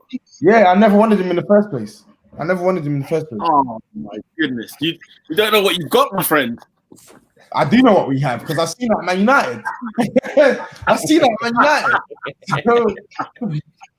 Listen, man, I'm Team Jose, but we could talk about that for the rest of the season. The performance against Newcastle, though, you were liking what you saw. The handball rule, man. I mean, it's just here to mess everyone's dreams. What's what did you think of the handball situation? And then we'll go around to the man then to ask, what do you lot think about this handball situation? Yeah, I think the handball situation. One sec. Sorry. One sec. Robbie, what's happening? So, in my opinion, first of all, I want to point this thing out. VAR got everything right. And I think everyone was putting the blame on VAR, saying VAR is ruining football. VAR. David coming. No. The thing is, I say the reason why I say VAR get everything right because of the following the rule of what the law says. I think the rule is stupid. The rule is stupid. The rule is stupid. So we can look at, let's say, the rule is stupid. But if the rule's law, then what have VAR done wrong? Yeah, but VAR isn't the issue. VAR is not the issue here. The rule, like we said, the rule is the issue because we had one like that given against us with Doherty last week when we beat Southampton 5-2. Luckily for us, at that point in time, the game was already done. We had already put 5 past them, so it wasn't really a big deal for us. But that wasn't a handball. Same way this week, the one with Eric Dyer, it wasn't a handball as well. And what makes this week's one a bitter pill to swallow is because back to what you mentioned about the performance, that performance is the best complete performance we've seen under Jose Mourinho in his entire tenure, bar the Burnley 5-0 result. We were able to create chances with players on the field where we haven't been able to create chances previously, and defensively as well, we didn't give them a sniff. Like they did. I think they had, prior to that penalty, they had 0 shots on target. 0 shots on target. They had like 6 attempts. So I felt like we defended and attacked that game well enough to get a win. And for us to have that win snatched from our fingers because of a nonsense ruling, it's nasty. It's absolutely nasty. And I read in the newspapers this morning as well that they have no plans to change the rule for the rest of the season. And you just have to worry because sooner or later, it's going to impact a team severely. Like what happens when a team's fighting for relegation and they're 1-0 up or they're 0-0 and the team they're playing gets a cheap penalty as a result of this ruling, and it could be the difference between them staying up and them going down. Then what's going to happen? It's going to come for everyone as well. Like people were laughing with Spurs, etc., but you've seen it happen. I don't know why. You've seen it happen with Palace. You've seen it happen with United. It's going to happen to every single team. Everyone. Yeah. Right. Mm-hmm. No, it's true. It's one of those where like I feel like if they change the rule now though, it doesn't keep the game fair for the rest of the season, because obviously some teams have been penalized, some teams have gained already this season from that situation. Now, but if you change it, it's not the same. It's not the fair balance. That's fine. We played 3 games. We'll forgive you for them 3 games. I can't see this for the rest of the season. Change the rule now. Yep. Stop the bleeding. Like there's nothing we can do about the 3 games that have been the free round of games that have been played. It's done now. Change the ruling so it doesn't impact games to come. Simple. Stop the bleeding. See, even Steve Bruce said, "Listen, I know we got a point, but it's going to bite us in the back this season." Yeah, Hodgson said it after the United game. Hodgson said the same thing as well, even though he benefited from it. That's what's making this rule look more of a These mockery. men making the rules the last time they played football was year 5. They have not played football in their life. Facts. It's a fact. The thing is, you can understand on paper why they made the rule in the first place, because it was just to eliminate all doubt and eliminate everything, make it black and white. But that's not practical. Just made it green and blue. Yeah, that's the thing. It has indeed. Can I ask you a question, Toby? Go on. Toby, I just wanted to ask. You see how obviously Son got himself injured but he was injured in the game, and then Spurs had to continue the second half without Son in attack. How do you feel the team is like? Are they comfortable attacking without Son? Do you think it's going to hinder you going forward? To what extent as well? It will hinder us for sure because it's weird. Harry Kane is our best player, but he just offers us something that all of our attackers right now can't offer us. Like he's sharper than Bergwijn. He's much more impactful than Lucas Moura. He's much more impactful than Dele Alli. He's like 5 times the player Lamela is as well. I just feel like in terms of the way he plays, we don't have anyone that plays the way he can play in our team and has his on-the-ball intelligence as well. Steven Bergwijn and Lucas Moura have his raw pace, his attributes, but they don't have the quality he possesses with both feet, and they don't have his brain as well. So I think we're really going to struggle without him in terms of how we sort of build up attacks as well. And I think one thing which Jose Mourinho is playing on against Southampton and even earlier on against Newcastle was the Kane and Son link up. Kane dropping deep, finding Sonny, etc., etc. In the absence of Son Heung-min now, I'm not really sure where that responsibility is going to lie. Ali, we know he's someone who makes these late runs off the ball as well, but he's not playing well. He can't even get into the squad now. So either way, we're gonna feel that injury for sure, and we need him to get back to fitness soon. And if he's not back, we need Gareth Bale to get back or get fit soon. That's the only reason why I said I thought United will win on Sunday, simply because I don't see Tottenham posing much of an attacking threat, and I think Jose will see that and he'll just sit off, because when Jose doesn't have his players, he likes to throw his toys out the pram and go, "We don't have what we need, so we're just going to defend." So we'll see in it. We'll see. We have the quality to go there, and even without Sonny, we have the quality to go there and attack Man United. We really do, because Steven Bergwijn, even though he's no Son Heung-min, I know he's not playing well, but he's no slouch. He can attack Man United. He scored against Man United in the restart. Lucas Moura is a bonehead, so I'm not really going to count on him. He's an absolute bonehead. But we have Ndombele, we have players who can go there, command the ball, and actually hurt Man United. So we'll see. I'm going to ask you, are you happy to get rid of Dele Alli? I don't want him to go. I want us to keep him, but if the club were to sell him now and it was for a good offer, I wouldn't complain, because the guy's not playing well and he's not showing enough for us to defend him. It's ridiculous. I was on another podcast a week ago and I said I wouldn't sell him simply because I still think, as poor as he is, he's still a goal threat. I think last season he was our third top scorer. He got something like nine goals in all competitions. So he's still a decent enough goal threat. But my issue with Ali is when he's not scoring or assisting nowadays, he's not impacting the game at all. That never used to be the case before. He could create chances, he could work with other players, but now we're seeing nothing of him as well. And I feel like this season is make or break for him. He's got a manager. It's the first time ever he's actually had ample competition for his spot, because he's not new to this. He could have 2 seasons ago, he could play poorly and he knows he's playing week in, week out. It's not the case anymore. And I think that's a real shock in the system to him. So I'm just hoping he takes it and uses it as motivation to sort of get back into Mourinho's good books and get back to playing well. Otherwise, next summer, I really do fear that he could be sold. For real.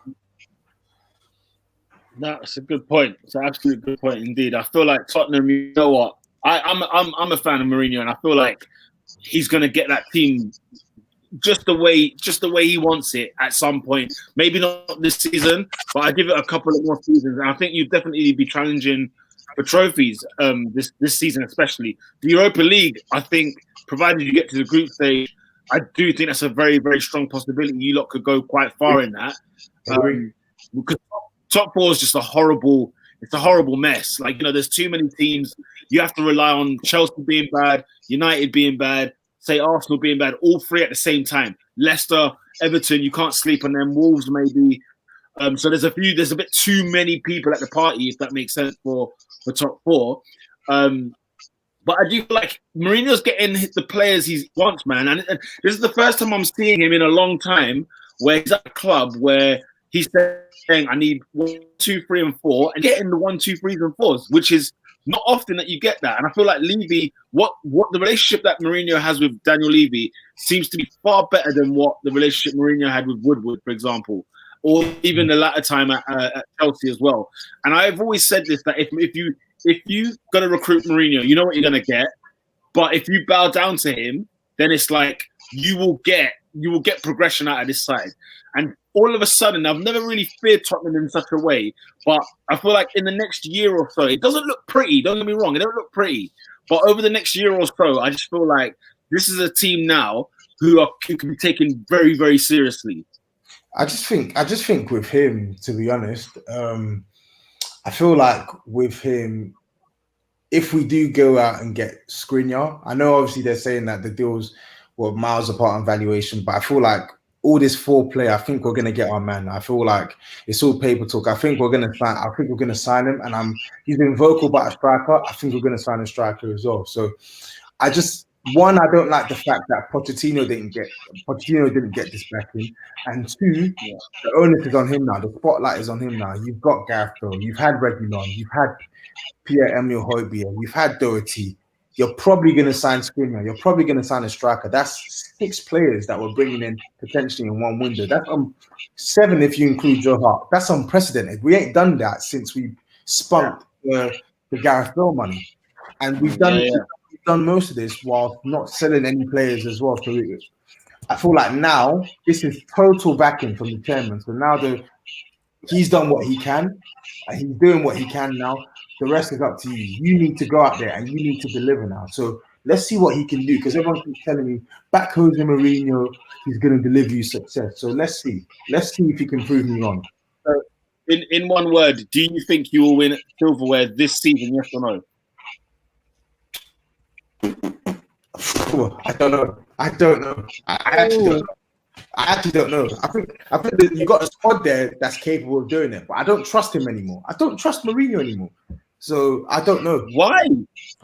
I just don't think he's got it. I don't think he's got it.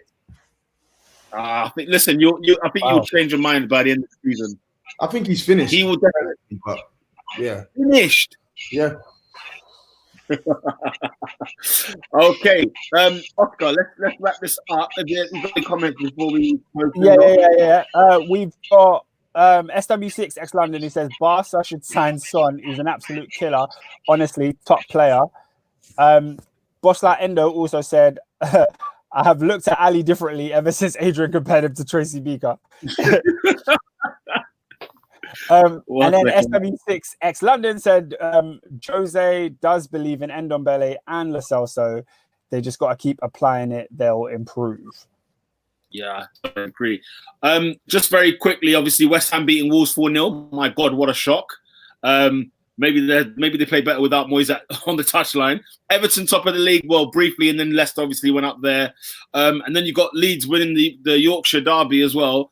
And clean sheet for Leeds, which was funny, but at the same time, maybe Sheffield United look like they're going to sink down if they're not careful.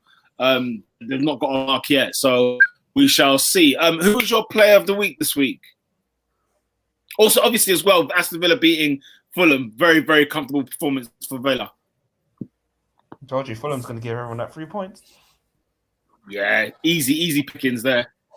Player of the week, James Vardy. Player of the week. Is it Jamie Vardy? Yeah, Jamie Vardy is having a party. Not a bad shout, Jamie Vardy. He's having a party, yeah. Okay, Jamie Vardy it is. What about the team of the week? Is it Leicester City? Leicester. Is it Leicester? I think it's Leicester. Yeah, I think they did what they had to do to be in contention. Like 5 goals at the Etihad. Yeah. Come on. Yeah, that is fair enough. Goal of the week. James Madison for me. Is it Pennington? Yeah, bro. Yeah. Madison. Yeah, Pennington called Madison. Cool. Right. David, who is not that guy this week? Guardiola. Fever.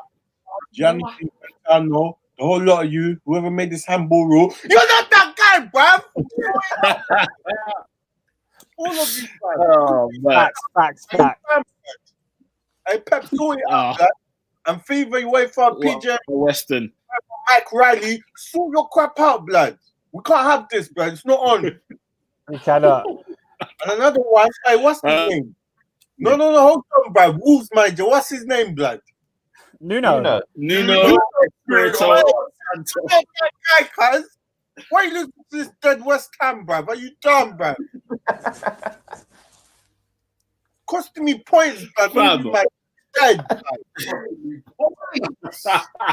Oh, David. West Ham United, unbelievable. I said Moyes is from home, you know. Moyes. That's right. Listen, shout out to Toby, who's obviously had to dip out. Ernest as well, out of the building as well. And as we're going to wrap up, listen, there is League Cup football, Carabao Cup football this week. Are we doing a pod on Thursday night after Arsenal Liverpool again? Maybe. Maybe. I doubt it. Maybe. Bosslight Endo said Villa look good this year. They've got 2 wins. Adrian, your feedback is mad. Yeah. And then lastly, he also said Player of the Week is Ernest. He's been immense this podcast. He started off the season with a hat trick. He's on form. He's on form. He's on form. And yeah, big shout out to Toby as well for coming on. We like to mix it up. I want to give a shout out to all the people that have commented today as well, bro, because I think it's been a great show tonight. I want to big up Liam. You get me? Liam Talks F1. Check out his F1 channel, 100%. Big up Sam Ogon. You get me? We've had him here before as well on the podcast. Big up Lola as usual. Boss like Endo, the veteran. Who else we got down here? We've got SW6, 100% all day long. What's it called? Be Arsenal Gooner, bruv. I hear that, man. Be Arsenal Gooner. I hear that. I think that is more or less. Oh, Elijah, my boy Elijah, 100%. Big up your chest as well, Aru boy. That is basically all the shouts. Good night. Past midnight. Certain men need to be asleep. You know that one there. We got jobs. 30 hours of the morning. Bro, I can watch a freaking NFL game right now. That's how late it is. So, with that said, ladies and gentlemen, make sure you share, like, and subscribe at Top 4 Podcast on the Twitter, on the SoundCloud, on the YouTubes, on the iTunes, on the Spotify, 100%. And keep it locked. We'll let you know when we're back next. If not, we are back next Monday as per usual, back to 8 o'clock. With that said, people, blah.